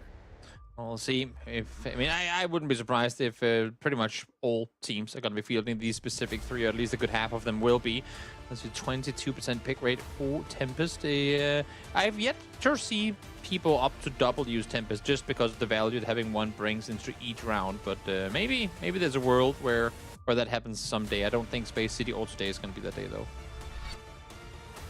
All right, let's go ahead and take a look at some of those spawns. As a quick reminder, you cannot get the same tier of spawn in back-to-back games. So if you got a tier 2 spawn last game, you cannot get a tier 2 spawn this game, which is why we see the tier 1 possibility here for the likes of NBA, FLC, WLG, and Fnatic, which for anybody kind of watching from home and hoping that this one goes the distance all the way to game number 7, there's a lack of Team Alliance actually in that tier 1 spawn, as they did get that tier 1 spawn over on Tide Prison. So they won't have early access to the Mandelbrick, but they still could, of course, play for it later on throughout the game. I feel like that Westgate tier 1 spawn is one of the most bait tier 1 spawns in the game, because I feel like every single game on Space City always starts with the observers going straight over to the Northwest tier 3 spawn, seeing them hunt down and try and catch the tier 1 team running for the brick in the center early on. And that's where the first fight is, as they sit and wait for that gate to be opened. You see a lot of times that teams take casualties in that specific position, and I wouldn't be surprised if that's going to be the case here again. All right, we're going to be jumping into another one of these break giveaways before we jump into round number 4. A redeemable code this time around for 1,000 Delta tickets. Redeem it as quickly as you can before all of the activations are claimed. You can redeem it in-game or on the official Delta Force website. 1,000 Delta tickets. Damn. Gosh, you guys I know are so lucky that I'm a little busy right now and I cannot go ahead and opt to claim these for myself. Yeah, we get left behind. Oh, we get to cast the games. Can't really complain too much about that, I suppose, but would be nice. The little tickets in the pocket here, as you see this one coming off to a Star Alliance.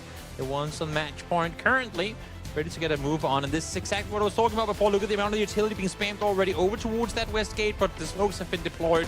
The run on through has been set on, and FLOORPOV with their tier 1 spawn will make their way through. But this was the exact area I was talking about where Fnatic tried to see if they could cut off FPOV. I want to go ahead and note some of the operators being used here. We actually only see 2 Tempests across the board here. Team FLC and Team FPOV are going to be the only 2 teams opting to go ahead and pull this one out. But take a look at this. Sell-in.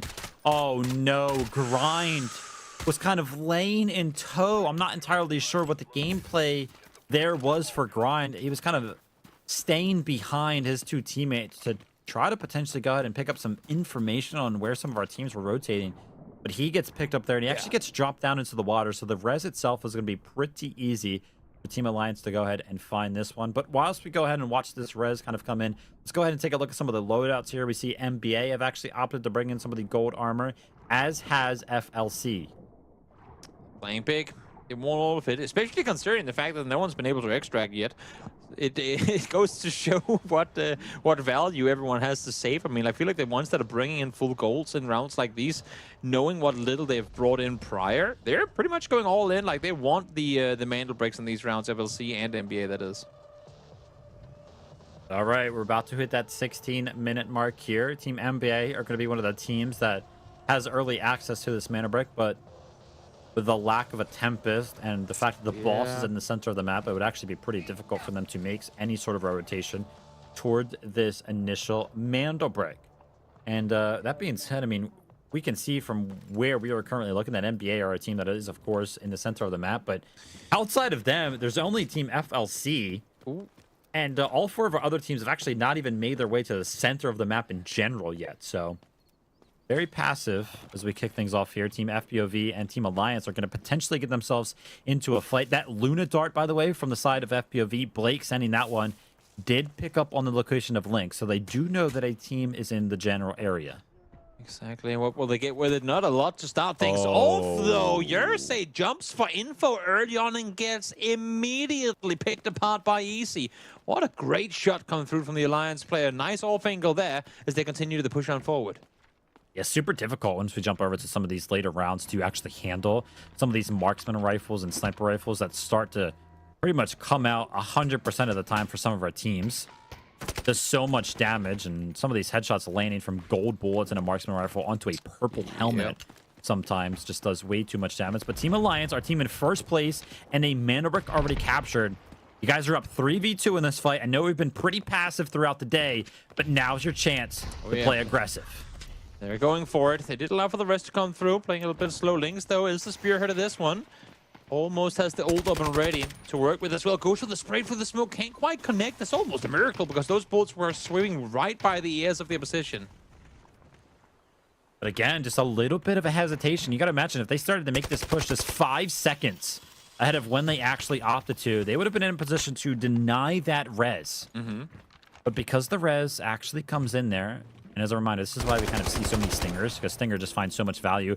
But oh no, in what feels like utter disaster, Grind has actually been allotted to go ahead and rotate around and potentially find a great angle onto the members of FPOV, but he's got to be careful because he is all alone over here. Exactly. The number one rule of playing the flank role is you cannot go down. Get as much info as you can, try and keep them at bay, but if you fall here, you make it so hard for your team to try and go out and make something happen. As shots fired from the cross once again, Grind trying to deny the push on through the other way, but this is a nice reaction play from FLOORPOV, realizing, great, if he's on the flank and we make an aggressive play forward now, if we can get to the other two before the flank comes to assist, we actually have a 3v2 in our favor. So a smart little attempt there for FLOORPOV, but also a nice disengage from Alliance to go back, realizing the push was coming through. Still, nobody has picked up that initial Mandelbrick, by the way. Still getting information that only 2 teams are even in the center of the map in general, anywhere near that Mandelbrick, but Grind is starting to feel the pressure from all of the utility that is starting to rain in from the likes of FPOV. That being said, the Stinger smoke does come out from the side of FPOV, and they go ahead and opt to take the zip line across over towards the Hudson area. And with Grind in this specific situation, he's going to be seeing all of this kind of unfold in front of him. So the information is, of course, going to be had by the likes of Alliance. Now, the only question to be begged here of them is, what are you guys going to do with this position up here on the bridge? Only 12 minutes remaining, and still nobody has picked up the Mandelbrick. No one's picked up the brick. No one's been eliminated. It's a quiet start to this one once again. Oh, I say quiet. At least Alliance and FLOORPOV gave us a little bit of excitement to kick things off. Limited what teams have been able to fight in terms of loot as well. We have had 0 reds collected as far as I'm aware, and no one's opted to go for the Mandelbrick just yet. But did see, I believe it was Juvela able to take down the boss in and around their center, and the Hawk tanks have gone out as well. So it is, I mean, as free for the taking as can be. You can see WLG are kind of opting to go ahead and jump into the water and potentially make a little bit of a weird rotation here to potentially catch off the likes of Alliance.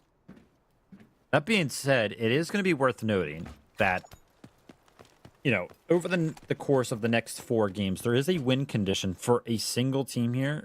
There's a couple of win conditions for the Team Alliance. Obviously, if you pick up 2 Mandelbricks and you win, no questions asked. But if you were the only team with a single Mandelbrick, then you also win, right? Because no other team can kind of compete with you on the leaderboard. So if Team Alliance can actually play across all of these last 4 games, game 4, 5, 6, and 7, to actually just deny the Mandelbrick from any team from capturing it, then they'll win as well. So 2 different ways for Team Alliance to kind of win right now, just straight outright. Okay, I'm going to play the devil's advocate here then. What would you say is more difficult? Get 1 Mandelbrick, or for Alliance from now, right? Get a Mandelbrick in a round, or be the ones to deny anyone getting a Mandelbrick for 4 rounds? I would say it'd be harder to deny a Mandelbrick that's for what I 4 was rounds. thinking. That's gotta be for sure. That's gotta be it's gotta be a tall order, but definitely, I mean, a viable strategy should be able to. Oh, Lynx, had he set just a smidge higher, that would have been free for selling, but was able to crouch just below the crosshair there. Yeah, all 3 members of WLG are pretty much in this little bit of an area over here. These shots are going to land eventually. Oh, yeah. I feel like it's just a matter of time. There's really no way for Team Alliance to kind of pick up on the fact that there's a team staring them down right now. That being said, the shots have to land, because if Selen shoots like 1 or 2 and they miss, then Lynx is going to be gone, and obviously their position is going to be revealed just on the back foot of missing some shots. That being said, man, if you're a team like NBA, let's go ahead and bring up the point that they did go ahead and come into this Space City with full gold armor. Yeah. If they don't make anything happen with this gold armor, and let's just say they fail to extract as well, then that has been an utter waste. And by the way, some shots actually just landed onto Oko. I'm not sure which team actually shot his way. That could have been NBA over there on the ramp. You can kind of get a couple of jump peeks over. Or maybe it was Team Alliance. I think it was NBA, so not the side that they are currently staring at. The good thing for Alliance right now is that I think they're selling the fake of them being 3 there pretty well to WLG, because Grind, I mean, we saw him go on the flank across the other bridge earlier in the fight against FPOV. He has yet to join up with his teammates. Only now does he actually make his way over there. So, had WLG realized that they were in a potential 3v2, of course, it is them pushing across the open bridge there, but there would have been a world where they could have made something happen as FPOV. They have said, you know what, enough of the south side fights. If no one's going to take the brick, at least we're going to try and go contest. That being said, we are seeing Fnatic kind of in the mix of the center of the map as well. I think they're actually up top in the CEO office, so a little bit deceptive there on the map. It looks like they're going for the Mandelbrick, but since there are so many levels to the map of Space City, again, it can kind of be a little bit weird to look down at the map. But the likes of FPOV making their way towards the center of the map, and the fact that they have a Tempest in their hand, means that I would imagine that they go ahead, they pop their Tempest thought, and they go ahead right back to the Centrifuge and Buoyancy decoding station. Boldo, though, jumps up on this angle once more and finds some shots to land onto the side of WLG. That's going to be Oko going down there. But again, you can see him kind of just chucking nades off in the distance, trying to go ahead and pick up that knock, that full kill. But it's very, very difficult for him to do so. And as you can see, Scooby is going to go ahead and find the res there. More of an info knock, if anything, but can be equally worthwhile, as here comes the Tempest running on forward. Obsess is going to run on in, try and see if he can get it. It looks like he's going to be completely uncontested. I say that NBA does come looking, but nope, not quite. And finally, 10 minutes into the round, the Mandelbrick has been picked up by FLOORPOV. Yeah, and like I mentioned it, because of where they are Tempest ulting from, they can pretty much just run right over to the station that is close by and go ahead and put it in. All right, finally on Space City, we have the Mandelbrick not only picked up, but also put down into the decoding station. As a quick reminder, our teams are no longer notified on whether or not, hold my thoughts, after Team FPOV actually put that Mandelbrick in, they find themselves a giant red as well. But I was going to say that all of our teams are not notified on whether or not the team that just put the Mandelbrick into the decoding station is a team that actually already has a captured Mandelbrick. It used to be the case, but that is no longer so. So all of our teams right now could be thinking, hey, is this Team Alliance that just put this Mandelbrick in? Like, do we have to go ahead and try to stop this to the best of our ability? Yeah. I actually kind of like this, because we've seen it before, but as you were saying, where teams just didn't really feel the need to go and play aggressive because they knew there wasn't going to be a big loss potentially off of it. But now it kind of forces them to second guess that initial thought a bit more and go aggressive, should they care, or dare, I should say. It's NBA, they're just running in circles around it. No one's there defending. You know what? Thank you, FLOORPOV, for just getting it started. They got it started, they immediately left the building because they know there's always a big fight happening right off the start, and then they kindly give it over to Mandelbrick Addiction. Yeah, the game plan will probably be pretty obvious from the side of FPOV. They have the Tempest, so they can go ahead and just pop that ult and try to run at the decoding station. That being said, if only NBA are kind of on top of the Mandelbrick itself, I think they'll be pretty likely to go ahead and deny that Tempest ult from making its way even over to the decoding station. From the likes of Fnatic, they've been playing pretty passively. They're still trying to look around the map, look for some information. I think they caught whim of the team of WLG making their way across the center of the map. He should have just seen one of those members go ahead and hop on that zip line over there. So they do know a team is coming from their north. But again, who cares where WLG are at right now, man? We got a Mandelbrick being decoded, and there's only 2 minutes and 30 seconds before that one is successfully captured from the likes of NBA. Again, we're kind of in a similar situation as we were on Brakkesh, where the match timer and the decoding timer are so close that the margins, they're not going to be extremely large at all for our teams to actually make something happen and actually walk out of this one with the Mandelbrick captured. Exactly. Oftentimes we see the a long time with no bricks being contested, and all of a sudden it changes hands like 4 times in 1 minute. But that also just plummets the decoding time, because obviously it takes off 30 seconds every time it's reset, all the way down to 130, and really speeds up the lobby. So let's see now that FLOORPOV have made their presence known again out here towards the brick. So we're closing down on 1 minute 30, just 145 as you sent the dagger through the wall. Not able to do a whole lot of damage with it, but we're starting to see these players get a little more anxious around the Mandelbrick itself. You can see right there, I mean, the game plan from FPOV, they just want to pop the Tempestal and run out of an open door with her to go ahead and make your way over to the decoding station. That's never going to work, right? There's not enough pressure being applied by some of our other teams as it currently stands to make NBA kind of think twice about that. And take a look at this. A similar game plan from the likes of FLC, and NBA just immediately shut that down. By the way, this is very, very cool. Somebody took out the boss and did so by not shooting her helmet. One of the members of NBA are actually wearing that red helmet from the boss, Des Mulens. 1.3 mil pickup as well. Right there as well. Exactly. An expensive helmet to be fielding, to be saving for the value, but no, of course, has a lot more value on server. Nice catch on that one, as we see ults being deployed now. Everyone contesting forward, down to 45 seconds left. Mandelbrick still has it under control. Nice nade for the James, able to find the double on FLC. Great work there from Jam to go ahead and open things up. But take a look at this. Kobe is going to go ahead and find a return frag right there. There is a little bit of a fight going on between the likes of FLC and Team Fnatic. But take a look at the center of their screen.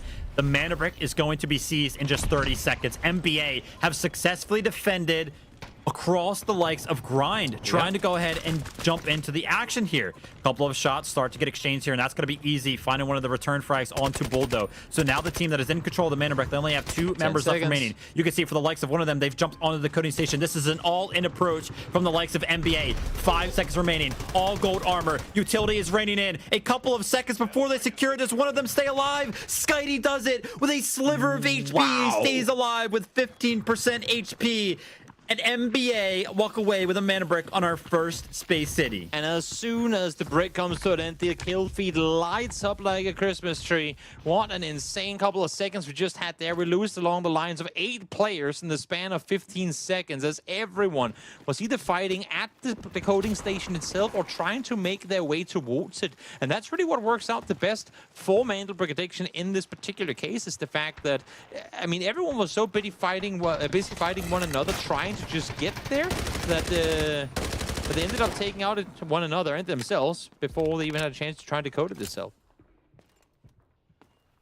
Skitey, the last remaining member of our team that just picked up a Mandelbrick, is trying to stay alive here. He is just a solo now. And he does kind of go ahead and thwart the efforts of FPOV on the back foot of them using their Tempest ult, but now they're just going to go ahead and jump out. They're going to start to apply way too much pressure here. Surely he can't stay alive, right?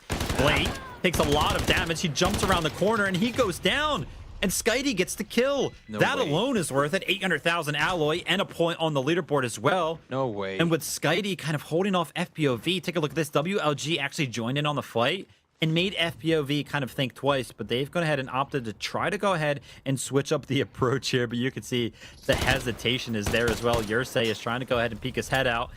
But he's very, very worried because Skitey has already proven that he can land the shots. So you got to be careful. His vest is completely busted. He's running around with 13 bullets, and in the end, he will be eliminated. Jame again on point with the nades. So they got a double just before. Now finds one as well as Fnatic starts pushing on forward. They're down the bottom of the leaderboard. They need some points going for them. But it's FLOORPOV holding the door here. Really good job on their part to deny this push come through. Yeah, they're trying to make something happen here. Again, this is going to be a little bit of a 2v2 with a third party coming in from the likes of WLG as FPOV. Yursei, he goes down at the same exact time. Bane does as well. So now the likes of Fnatic and FPOV both left with just a single member remaining. WLG joining the fray just a little bit late, have the numbers advantage. They have 3 total kills already. and they want to go ahead and pick up more. They know the member is kind of stuck in this corner, and somehow, someway, actually raid bull on the Gizmo. The spiders find enough damage right there to go ahead and take out Obsessed. So WLG were trying to go ahead and apply the pressure to pick that kill up, but it's going to be denied. And Raid Bull is going to be pretty content with picking up that last kill there. He's going to try to go ahead and run away, but Oko knows the game plan there. He's trying to go ahead and deny him from kind of escaping his clutches, and with only a second remaining, he's trying to go ahead and spray and pray right there.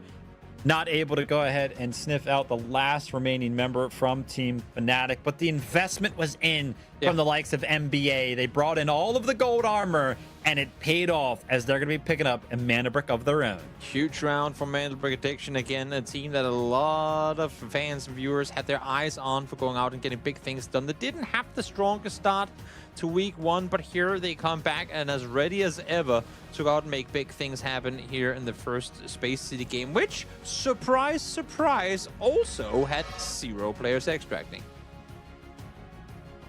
Our best team is, of course, going to be Mandelbrick Addiction. 5 kills, 1,600 damage. And then, of course, that beloved Mandelbrick being decoded from these guys. It took a little while to actually get things going there on Space City, but eventually it all kind of popped up. Let's go ahead and take a look at how all of our teams kind of individually performed. Again, Mandelbrick Addiction, of course, going to be the breadwinners here in game number 4. Fnatic close behind them with 6 kills. By the way, an incredible effort from them. And then for some of our other teams, the only real highlight there from Team FLOORPOV was that they were able to go ahead and pick up one of those big reds. But break down some of the individual performances here, Toby. Yeah, exactly. And Skitty, not only do they get the Mandelbrick, but he was so instrumental in securing the win. They're staying alive as the last couple of players on the team were getting punished as the push was coming on through. And not only that, but afterwards getting himself another 2 kills as a solo was incredible. 1,100 damage done on him is absolutely incredible. Taking a look at some of the assists here. Team Fnatic, Bane, he's going to be up there. Oko, Buldo as well from the likes of MBA. The top asset earners, of course, going to be Blake. We did, again, see him kind of pick up one of those big reds that was worth 2 million, which is why the difference in some of our top asset earners is just so different right there. But our MVP, no surprise, it's going to be Skitty here. He himself was able to pick up 4 out of the 5 kills that NBA in general were able to go ahead and pick up. And then I think NBA also, what did they do, like 1,500, 1,600 damage? He did like 1,100 of that. So as an individual, Skitty was just popping off throughout, and that's why he's the most valuable player there in game number 4. And honestly, I feel like you could remove all the kills, remove all the damage, and you still deserve the MVP just off of how he managed to dodge and weave all that util that came in towards them last second and actually was able to secure Mandelbrick Addiction that Mandelbrick. Because as we know, if the team gets eliminated, the timer gets paused on it, it's all the way down towards the bottom. So really, really big place, not only in terms of mechanical playing and taking out opponents, but also staying alive for Skitty to secure that Mandelbrick for NBA. All right, without a doubt, we're going to be going into game number 5 with 2 teams on match point. The opportunity now for both the likes of Team Alliance and Mandelbrick Addiction to kind of end this competition early with a single Mandelbrick kind of captured of their own. That being said, none of our other teams are out of this competition because there are a lot of games still left to play, and any one of them could pick up 2 Mandelbricks of their own. We'll have to see how this one kind of pans out before we jump into game number 5. Let's go to a short break.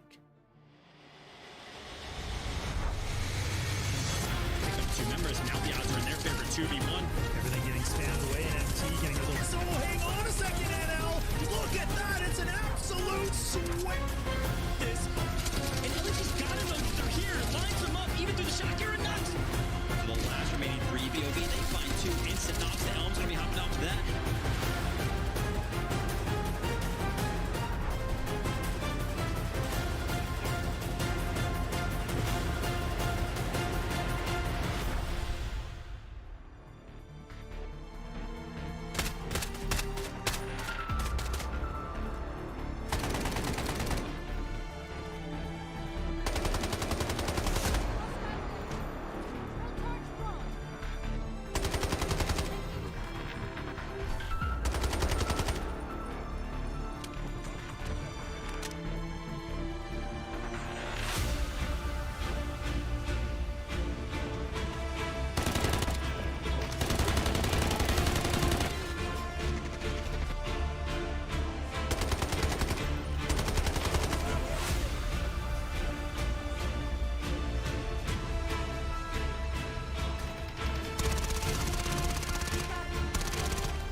Move! I'll cover you!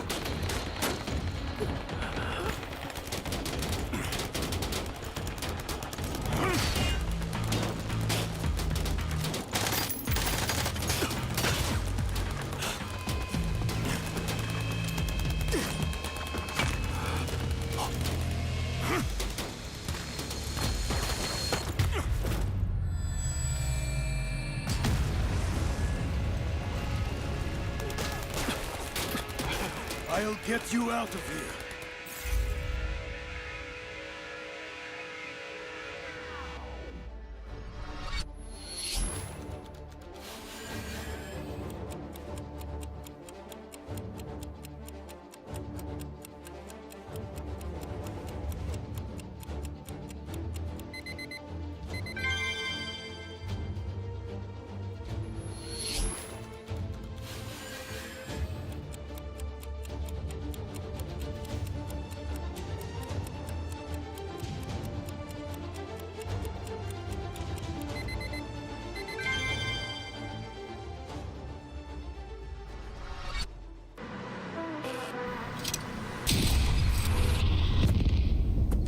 Got the Mandelbricks. Find and stop them.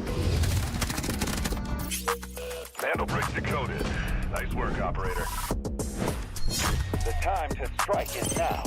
Do not let me down, operator. Decoding has begun. Defend the area.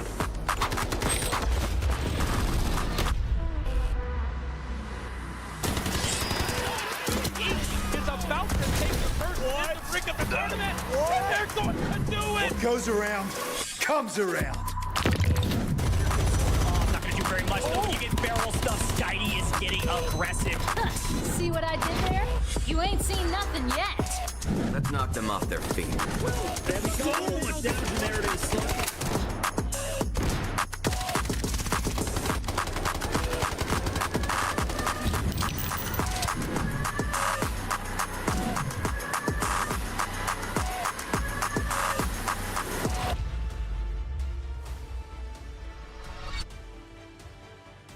Alliance got themselves the first Mandelbrick of the day, and now Mandelbrick Addiction joins them up on top of the leaderboard with a Mandelbrick of their own over in Space City. Welcome back, everyone, to the Rise series here. Group B versus D, as we see the leaderboard here, Vivid, with NBA taking first place over Alliance. Yeah, great work there from the likes of NBA. I mean, they've constantly been towards the one of the teams that have had, you know, the middle of the pack for some of those squad points. But after game number 4, they're picking up their own Mandelbrick, jumping up in terms of having the most amount of squad points. It's going to put them in first place. Again, Alliance are going to be in second place because they also have a Mandelbrick, but they're being beaten out by NBA in terms of those squad points. But still a lot to kind of play for as we're going to be approaching here game number 5 as we jump back into Space City. A quick reminder, both Team Alliance and NBA could end this competition early if they're able to pick up their second Mandelbrick. We will not go to Game 6 or Game 7 if they're able to do so. Let's go ahead and take a look at some of the operators that are still available for some of our teams. Keep in mind, I mean, as you say, I mean, Alliance, having a Mandelbrick coming into that first Space City, they opted to not go for a Tempest, not go for a Luna, not go for a Stinger either in their first Space City. So they clearly didn't play this previous round in a like meta-heavy way in terms of trying to come out and win the whole thing. So look to see them go out and use those exact 3 or close there to at least 2 of the 3 in this next upcoming round. The same thing to be said for Fnatic. I do want to go ahead and note here that I was thinking about it. I went ahead and confirmed with myself. Team Alliance and Team Mandelbrick came into the day, by the way, on that group stage leaderboard. Both of them were in last place. They were pretty much tied for last place in 11th and 12th place. If we would have ended the competition after just week number 1, they would have been relegated from the competition. They would have had no opportunity to make it to the finals. Obviously, they only played one time last weekend, which is why, they were potentially so low on the leaderboard. But we kind of came into it. We were like, listen, Team Alliance, Team Mandelbrick Addiction, they both got to make something happen. And so far, being both of the teams to pick up with the Mandelbrick and towards the top of the leaderboard, they're doing just that. Oh, definitely. Definitely. And the way in which they did so here in that previous one as well, too, looked really, really good. Alliance now with a chance to hop on that west gate Tier 1 spawn. Again, comes with a bit of danger because the Tier 3 spawn just north of it tends to put a lot of pressure early on down towards it. But a good chance for them to make something big happen here, which also makes me believe that they're going to invest everything into try and seal the deal here. Yep, without a doubt, would not be surprised myself. I feel like there's a lot of opportunity in this type of lobby to just kind of catch everybody off guard. So far, in all 4 of our games, it feels like the first 10 minutes have been so passive. I want to see one of these teams come out swinging. Just go ahead, pull out the Tempest. As soon as you're able to pop that ultimate around the 16-minute mark, just go ahead and go for the Mandelbrick and go ahead and put it into a decoding station, right? Try to catch all of these other teams off guard. That could potentially be the way to secure yourself a Mandelbrick. That being said, these guys know what they're talking about. They have practice for this one. Let's go ahead and take a look at where some of our teams kind of spawn. Team Alliance are over here in the Sands area, just off to the east of the Central Command building. And early on for me, I am seeing that they brought out that most popular comp, by the way, the Stinger, the Luna, the Tempest. But they also brought in full gold armor for everyone. It's going to be called it. They're up there trying to make a big thing happen. And again, I mean, focus on Westgate early on. 2 of 3 got across, but Jex is still kind of stuck behind the truck here. Trying to make a run to safety, but I think he's out of yield, so just going to make the dry run. Oh, just exactly swings the corner. Very, very close margins here in game number 5 already. And I asked for it, man. I was like, just come out swinging, and already with some opportunities like that from the likes of NBA, potentially making something happen. But this is exactly what I wanted to be. I said, listen, I want you to come out swinging, but unfortunately, the return is going to come out from the likes of Fnatic. While Scooby was actually down here picking up the Mandelbrick, Fnatic went ahead and pushed one of his teammates. That's going to be Sellen going down. And Scooby almost went down as well. He was very, very low. So Fnatic have all the information. They know where WLG are at, but they also have the numbers advantage. But hold up. We've got another fight kind of going on. This is going to be FPOV. They're going to be pushing the dormitory area. This is a very rare push. But that being said, it's already panned off as they were able to go ahead and pick up one of the knocks onto NBA. And on the back foot of FPOV pushing NBA, FLC have kind of returned to play some of these angles as well. What a nice feeling of getting revenge on that one for FLC. Nice back, as you said, kind of an unorthodox push come through here for FLOORPOV and backfilling towards the west behind NBA after they heard the shots fired there early on. Realized we're not going to be the first ones on the brick anyway. Might as well try and see if we can flank around the western side. And my oh my, have succeeded in doing exactly that. NBA down to just the 2 as Scooby now spotting one through the staircase up above, but couldn't quite find the knock. Very, very low here. He's trying to go ahead and fend off the push from Team Alliance. Toxic Ult is going to do just that. As you can see, top right, though, unfortunately for the likes of NBA, they have been fully wiped off of the map. They will not be playing anymore throughout the game number 5 here. Unfortunately, they're just going to have to sit back, relax, and potentially watch Team Alliance just win the whole thing. Take a look at this. Team Alliance have actually picked up the Mandelbrick, and they're kind of thinking about where do we want to take this thing. It looks like they're looking over towards employee passage number 2 and potentially taking this one all the way over to the Sands building or the Central Command building just off to the east of it where that decoding station is. Pretty much exactly where they spawned. Yeah, I mean, off of a tier 3 spawn, being able to just kind of, you know, casually stroll on in, knit yourself a Mandelbrick and make the run off now.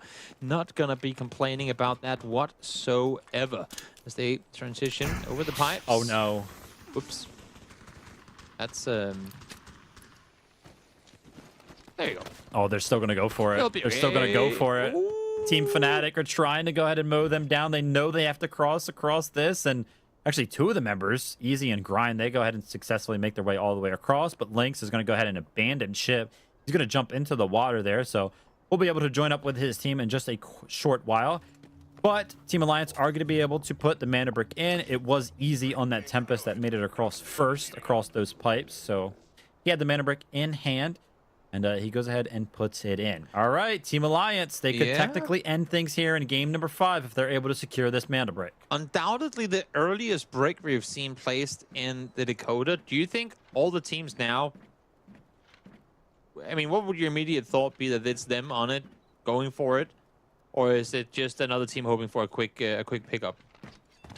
Yeah, I feel like only 2 of our teams on the map right now, FPOV and Team FLC, know that it can't be NBA because they were kind of joining forces and finding some of those knocks. But they could, you know, have the information or I don't think they could have the information that this is Team Alliance. Like, there's no way for any of our teams to kind of know. So it's going to be pretty much a gamble if any of our teams are going to be thinking about, hey, you know, this isn't Team Alliance. You guys don't know that. You got to make a play for it. But take a look at this. I mean, WLG, FLC, Fnatic, they're all in the center of the map. They don't look like they're interested in moving towards this at all. Exactly. And I feel like Team Alliance could fend off FPOV in a 3v3 pretty easily here when they're the ones kind of being aggressed on. This could be a Mandelbrick for Team Alliance. Imagine if they... I mean, they're obviously not going to be getting it for free. But because, I mean, again, usually when you're up one break, you kind of play it a bit safer in the early game, let the other teams determine which decoding station you go for, and then as the fight start erupting, you join in on the party a little late because you don't want to risk it all too soon. So for Alliance to have gone for it so quickly, I like to imagine that maybe teams don't think it would be them, just based on what I just said. I mean, the fact that usually the team that is already up one, they played a bit slower. I mean, you can see Fnatic have actually opted to go ahead and cross that eastern suspension bridge. So they are going to be making their way over here. That being said, it's going to take them a short while to do that. And with only 2 minutes remaining now on this Mandelbrick, let's go ahead and take a look at the comp here for the team that is closest to being able to deny this one. It's going to be Team FPOV. They've got an Luru, a Shepherd, and a Toxic. So honestly, not a really good comp for them to kind of run out into the open towards this sands area and try to make something happen. I mean, I'm pretty much just looking for Tempest ults to kind of disrupt this decoding station as it currently stands. And unfortunately, FBOV do not have a Tempest. Exactly. Oh, well, if anything, they got a whole lot that can delay Alliance. Just shoot two teams join into the party at the same time. There's a lot of utility in the hands of FLOORPOV that could potentially impact the fight and go against Alliance in that regard. But we're down to 1 minute 20. No one properly taking a fight just yet. WLG now up on those same pipes that we saw Alliance getting shot at from just moments ago, considering crossing on over. And Fnatic, Jam is slowly making his way north here. But of course, they got to clear every angle as they make their way further forward. 1 minute on the timer now. Alliance with a chance to finish the day right here. You can see Team Alliance are trying to go ahead and prevent one of the rotations from coming in across the employee passage number 2. They're going to be noting that a full team has actually been able to make its way across.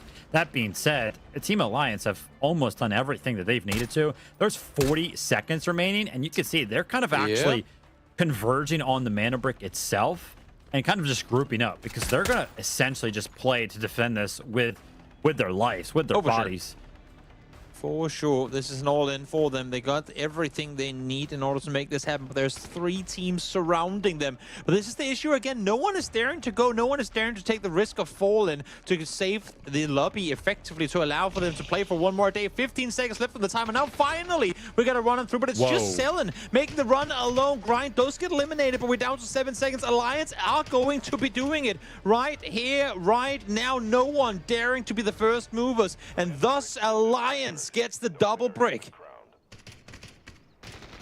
Yeah, great work from Team Alliance to just run towards the center of the map, pick up the Mandelbrick, and be like, listen, this whole lobby, they're playing way too scared. Let's just go put the Mandelbrick in, man, and we'll probably win off of that. And sure enough, they do.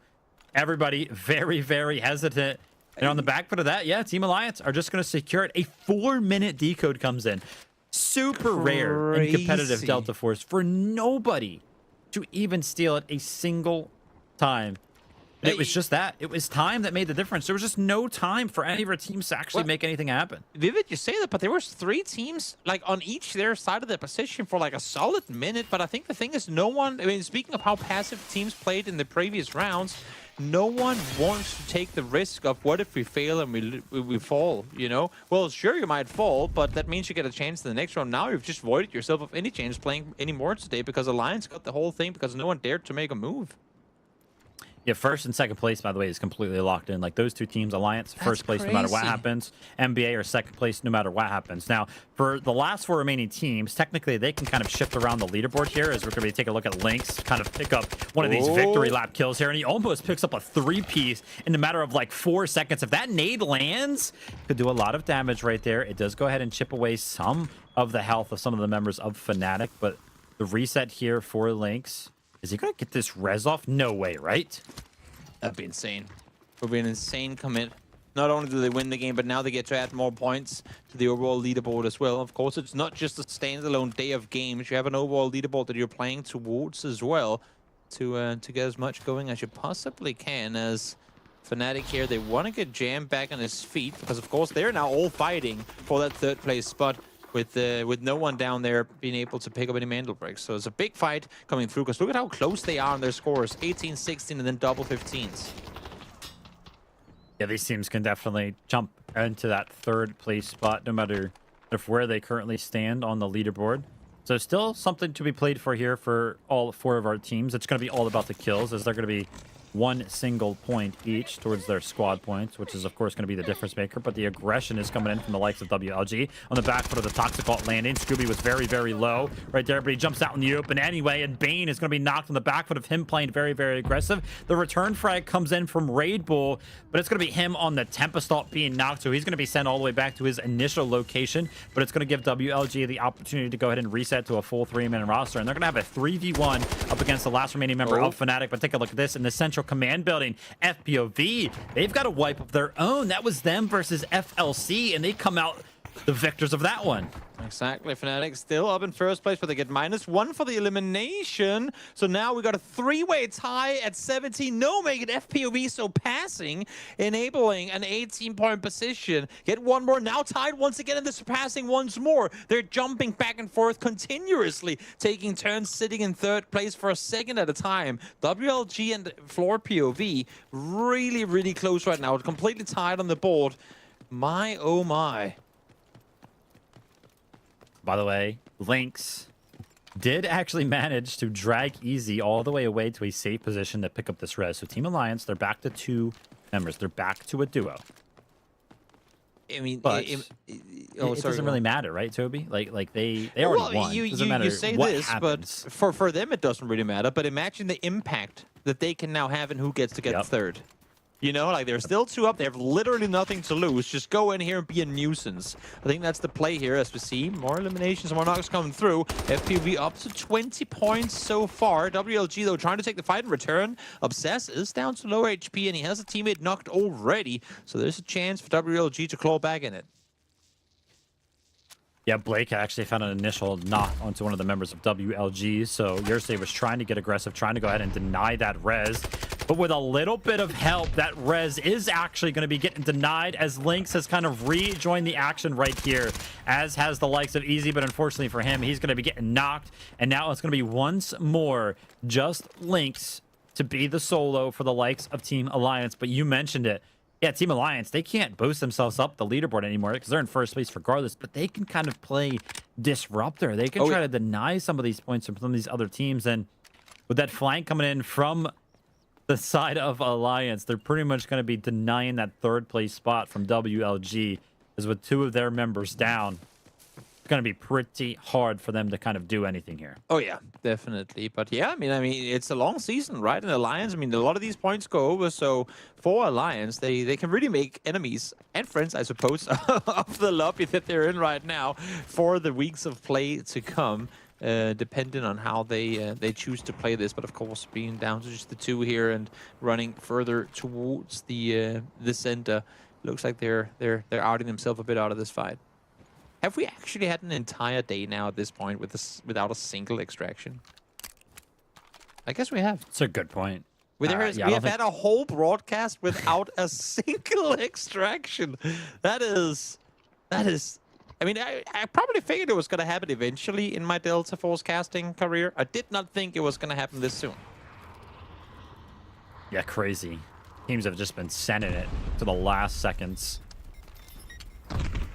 Remember, FPOV, I don't think they know where they're at on the leaderboard, so they still want to kind of make this count, which is why they're trying to play very passively. We kind of have the information on the leaderboard here, but take a look at this. Lynx is still playing spoiler. Unfortunately for the likes of FPOV, they're fighting for third place right now, but they have just lost one of their members to Lynx, who is basically just playing for fun at this point, playing to just deny some of these points, and he is having a blast.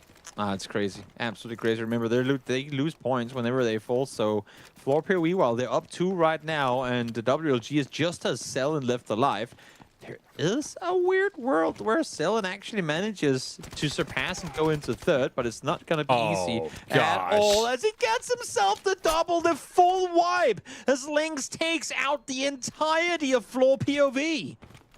And take a look at the live leaderboard on the left side. FPOV went all the way down to last place. They were in third. But it was the value in all of the gear that they had, right? It was kind of contributing to their total stash value, kind of giving them some pseudo points. But because as soon as they went down, they effectively lost all of that value, and they lost so many points from it. And now, Selen here, if he's able to just run all the way over to the backpack extract and extract with some of this loot that he has, he might end up in third place. Correct me if I'm wrong here, if Selen doesn't manage to extract and he loses one, FLC, who has been dead for, I mean, a good while now, they jump in to third. Yeah. Correct? Yeah, I think they will. Yep. Without knowing. Like, they will literally not know what has happened, other than the fact that they were in fourth, or fifth, I should say, and somehow end up in third just because everyone else is dying around them after they've been eliminated. That's hilarious. Lynx is kind of running around the map right now, trying to... Oh, you heard the arrow. Kind of see what's going on. Yeah, Selen here. If he picks up this kill, this will pretty much secure him third place without a doubt. But take a look at his POV in the bottom right. He is interested in seemingly one thing and one thing only, and that's just running towards the backpack. But Lynx might have the same exact idea here. Now, it does take 10 seconds to actually make your way out of that extract. If any one of these scavs shoot at Selen, it's going to delay his rotate, and then Lynx is going to get the information that he's ahead of him. Also, Selen has been the player that's been eliminated early for WLG every single time. Would be so fitting that he's the one that gets to bring them into that third place in the end of the day. So nice. Let's see. Well, he makes the run for the entrance. There is the smoke deployed. I'm not sure if Lynx is outside of audible range to hear the dagger being thrown. I think he might have been, because the extract will come through. My, oh my.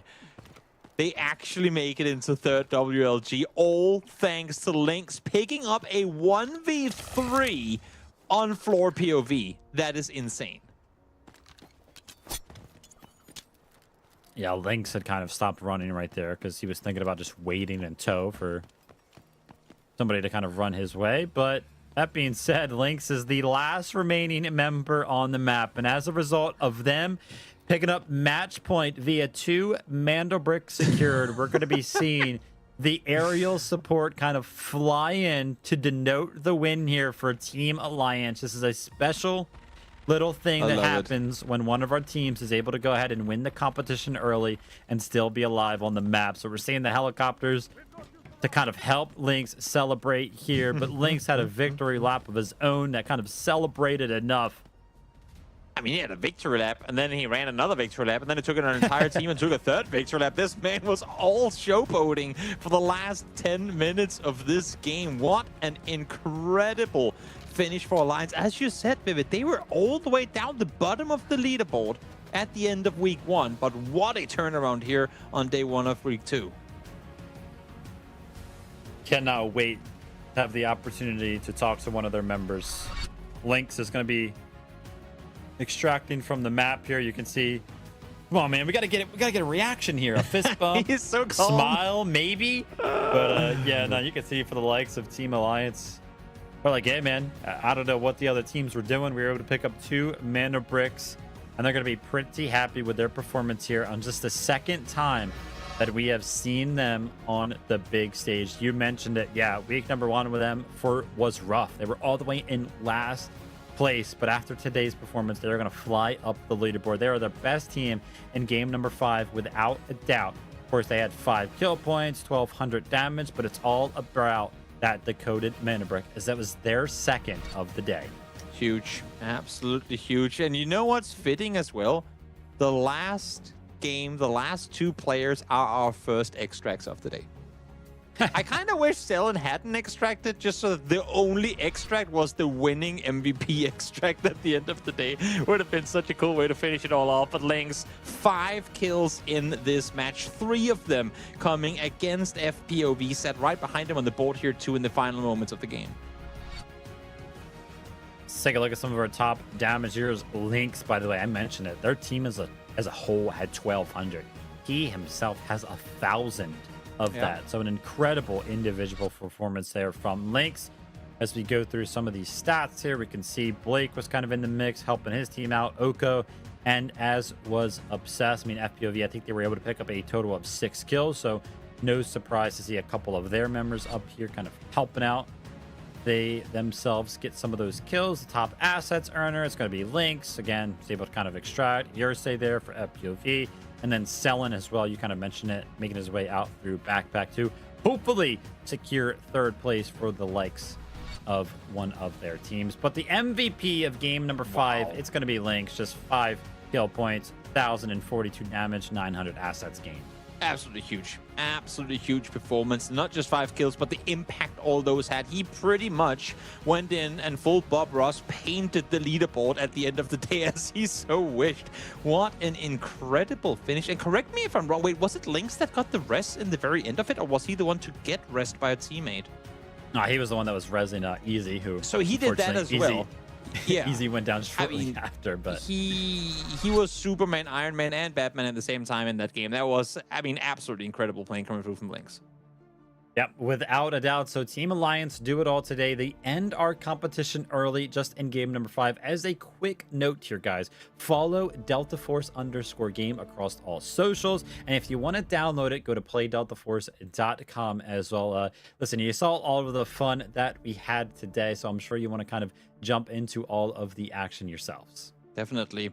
We do have one more giveaway to give away here. The final one, your chance to win Delta tickets. This is your chance to win 3,000 Delta ticket game keys. If you're watching this on Twitch, on YouTube, on TikTok, Facebook, simply type !giveaway. I've seen a lot of you guys doing it in chat already. That's fantastic. Keep on doing it. !giveaway in the chat to enter. If you're watching on X, just repost the live stream and you are in the consideration for this one as well. We'll be announcing the winners on the chat, on Twitch, YouTube, TikTok, and Facebook. If you're watching X, we'll announce the winners in the comments under the live stream. So good luck, everyone. Join on in, get yourself some sweet loot, and just get hyped for more Delta Force to come.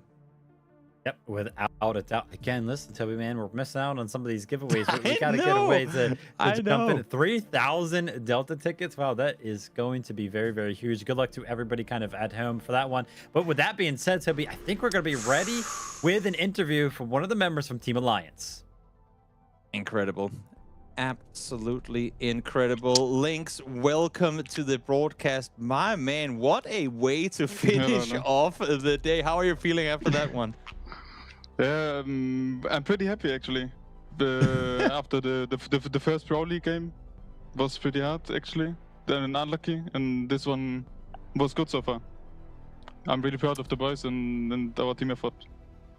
I gotta ask you real quick. I mean, obviously last week, as you say, didn't quite go your way. What have you done different? Is there anything that you've actively done different from that first week coming into this week now today? Yeah, I don't know, we played too passive.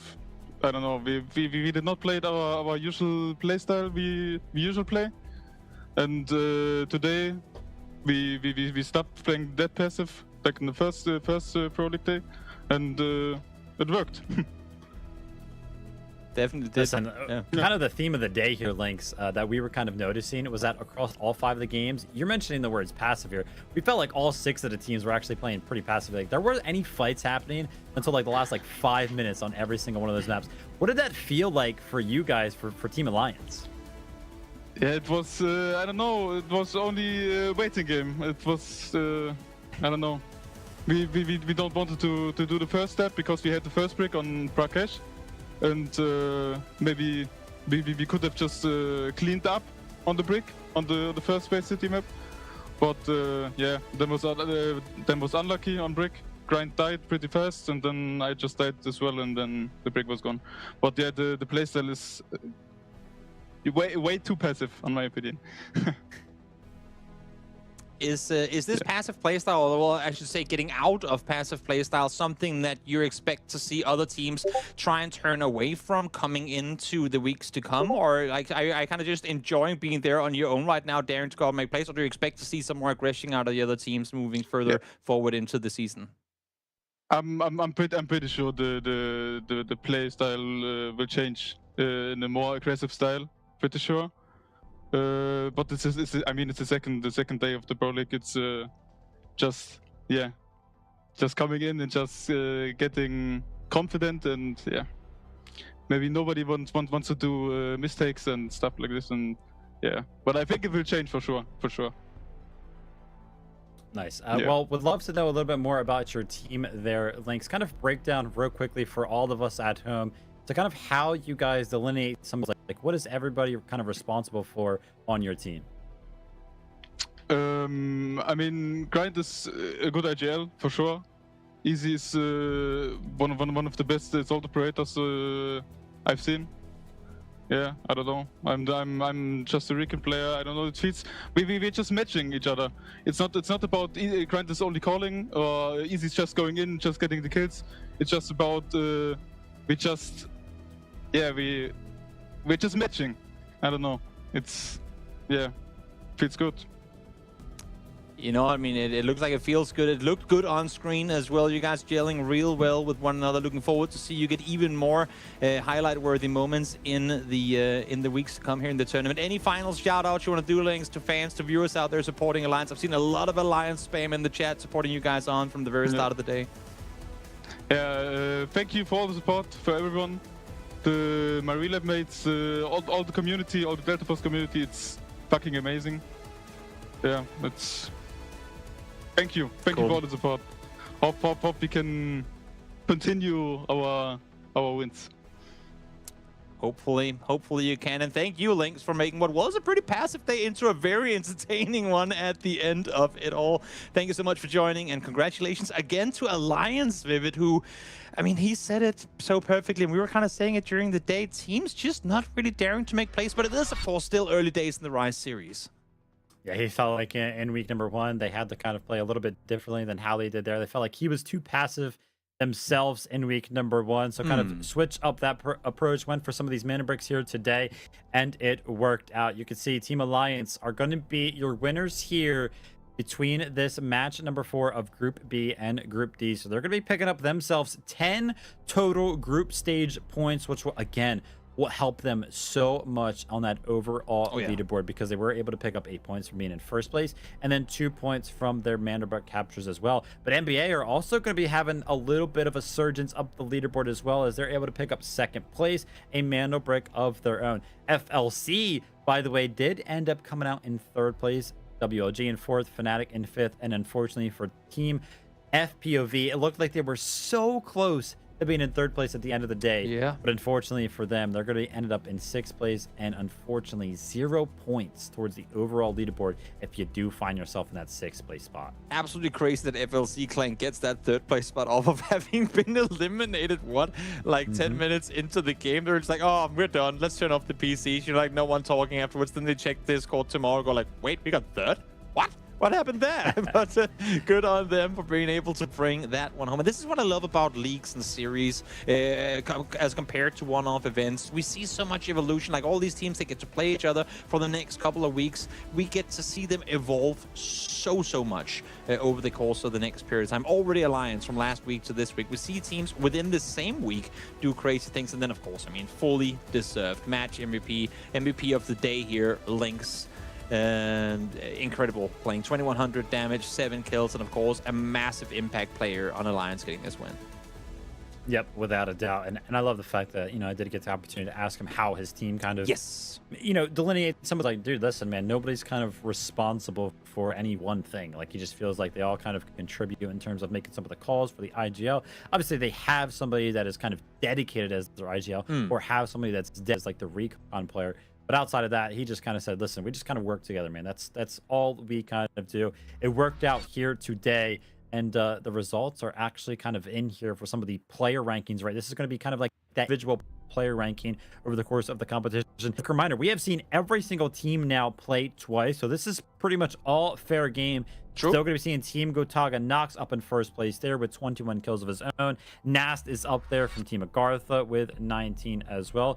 But yeah, that pretty much concludes match number 4 of the stage. As a quick reminder for everybody at home, we will be playing tomorrow and on Sunday on the EMEA region. We've got Group A versus Group D tomorrow. And then on Sunday, it's going to be Group B versus Group C. We'll actually be seeing Alliance once more on Sunday. So if you like what you saw here today from that team, tune in on Sunday. But that's actually not all of the Delta Force action that we have today, Toby, right? We've got America's region later on as well. We're doing a full-on reset in just a couple of hours. Even more action-packed Delta Force coming your way. I mean, man, the weekends of July and August, they're just, you know, Delta Force weekends. It's how it is. There's nothing else to do. It's just watch Delta Force, play Delta Force, do everything you can. Yeah, looking forward to tomorrow to see Team Gotaga come in and try and see if they can not reclaim, but just maintain their first place position on the overall leaderboard after a great weekend last week.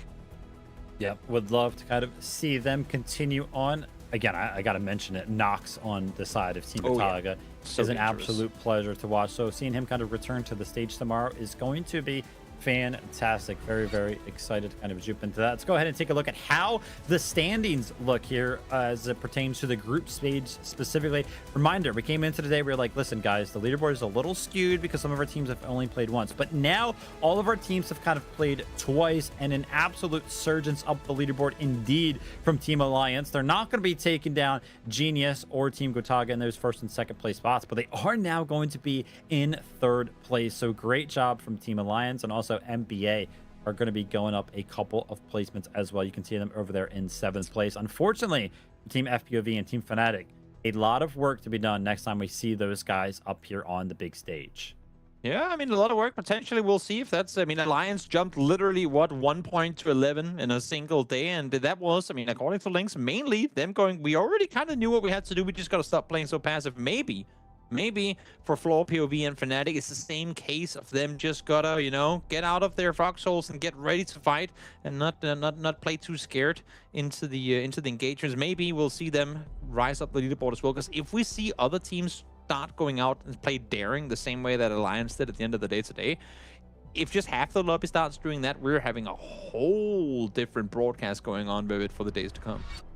Without a doubt. And yeah, those broadcasts, indeed, we kind of already mentioned it, but this is a 5-week-long competition. We're playing every single weekend over the course of these 5 weeks. Friday, Saturday, and Sunday, matches galore across EMEA and across the Americas region. As you can see here, Alliance went ahead and took home the competition here today in match number 4. But tomorrow ahead for the EMEA region, it's match number 5. It'll be Group A versus Group D. So be sure to kind of tune in for that. And if you get the opportunity over the course of any of one of these kind of Friday, Saturday, and Sundays over the course of these weeks, go ahead and tune in, man. It is just so much fun. But that's going to be it from me here today. It was an absolute pleasure. This was actually the earliest we have ended so far at EMEA in game number 5. Outside of it, it's gone to game number 6 or game number 7. So it was great to see one of our teams go ahead and double Mandelbrick up early on. But it was great to kind of have Toby alongside me today as well. Toby, go ahead and take us home, man.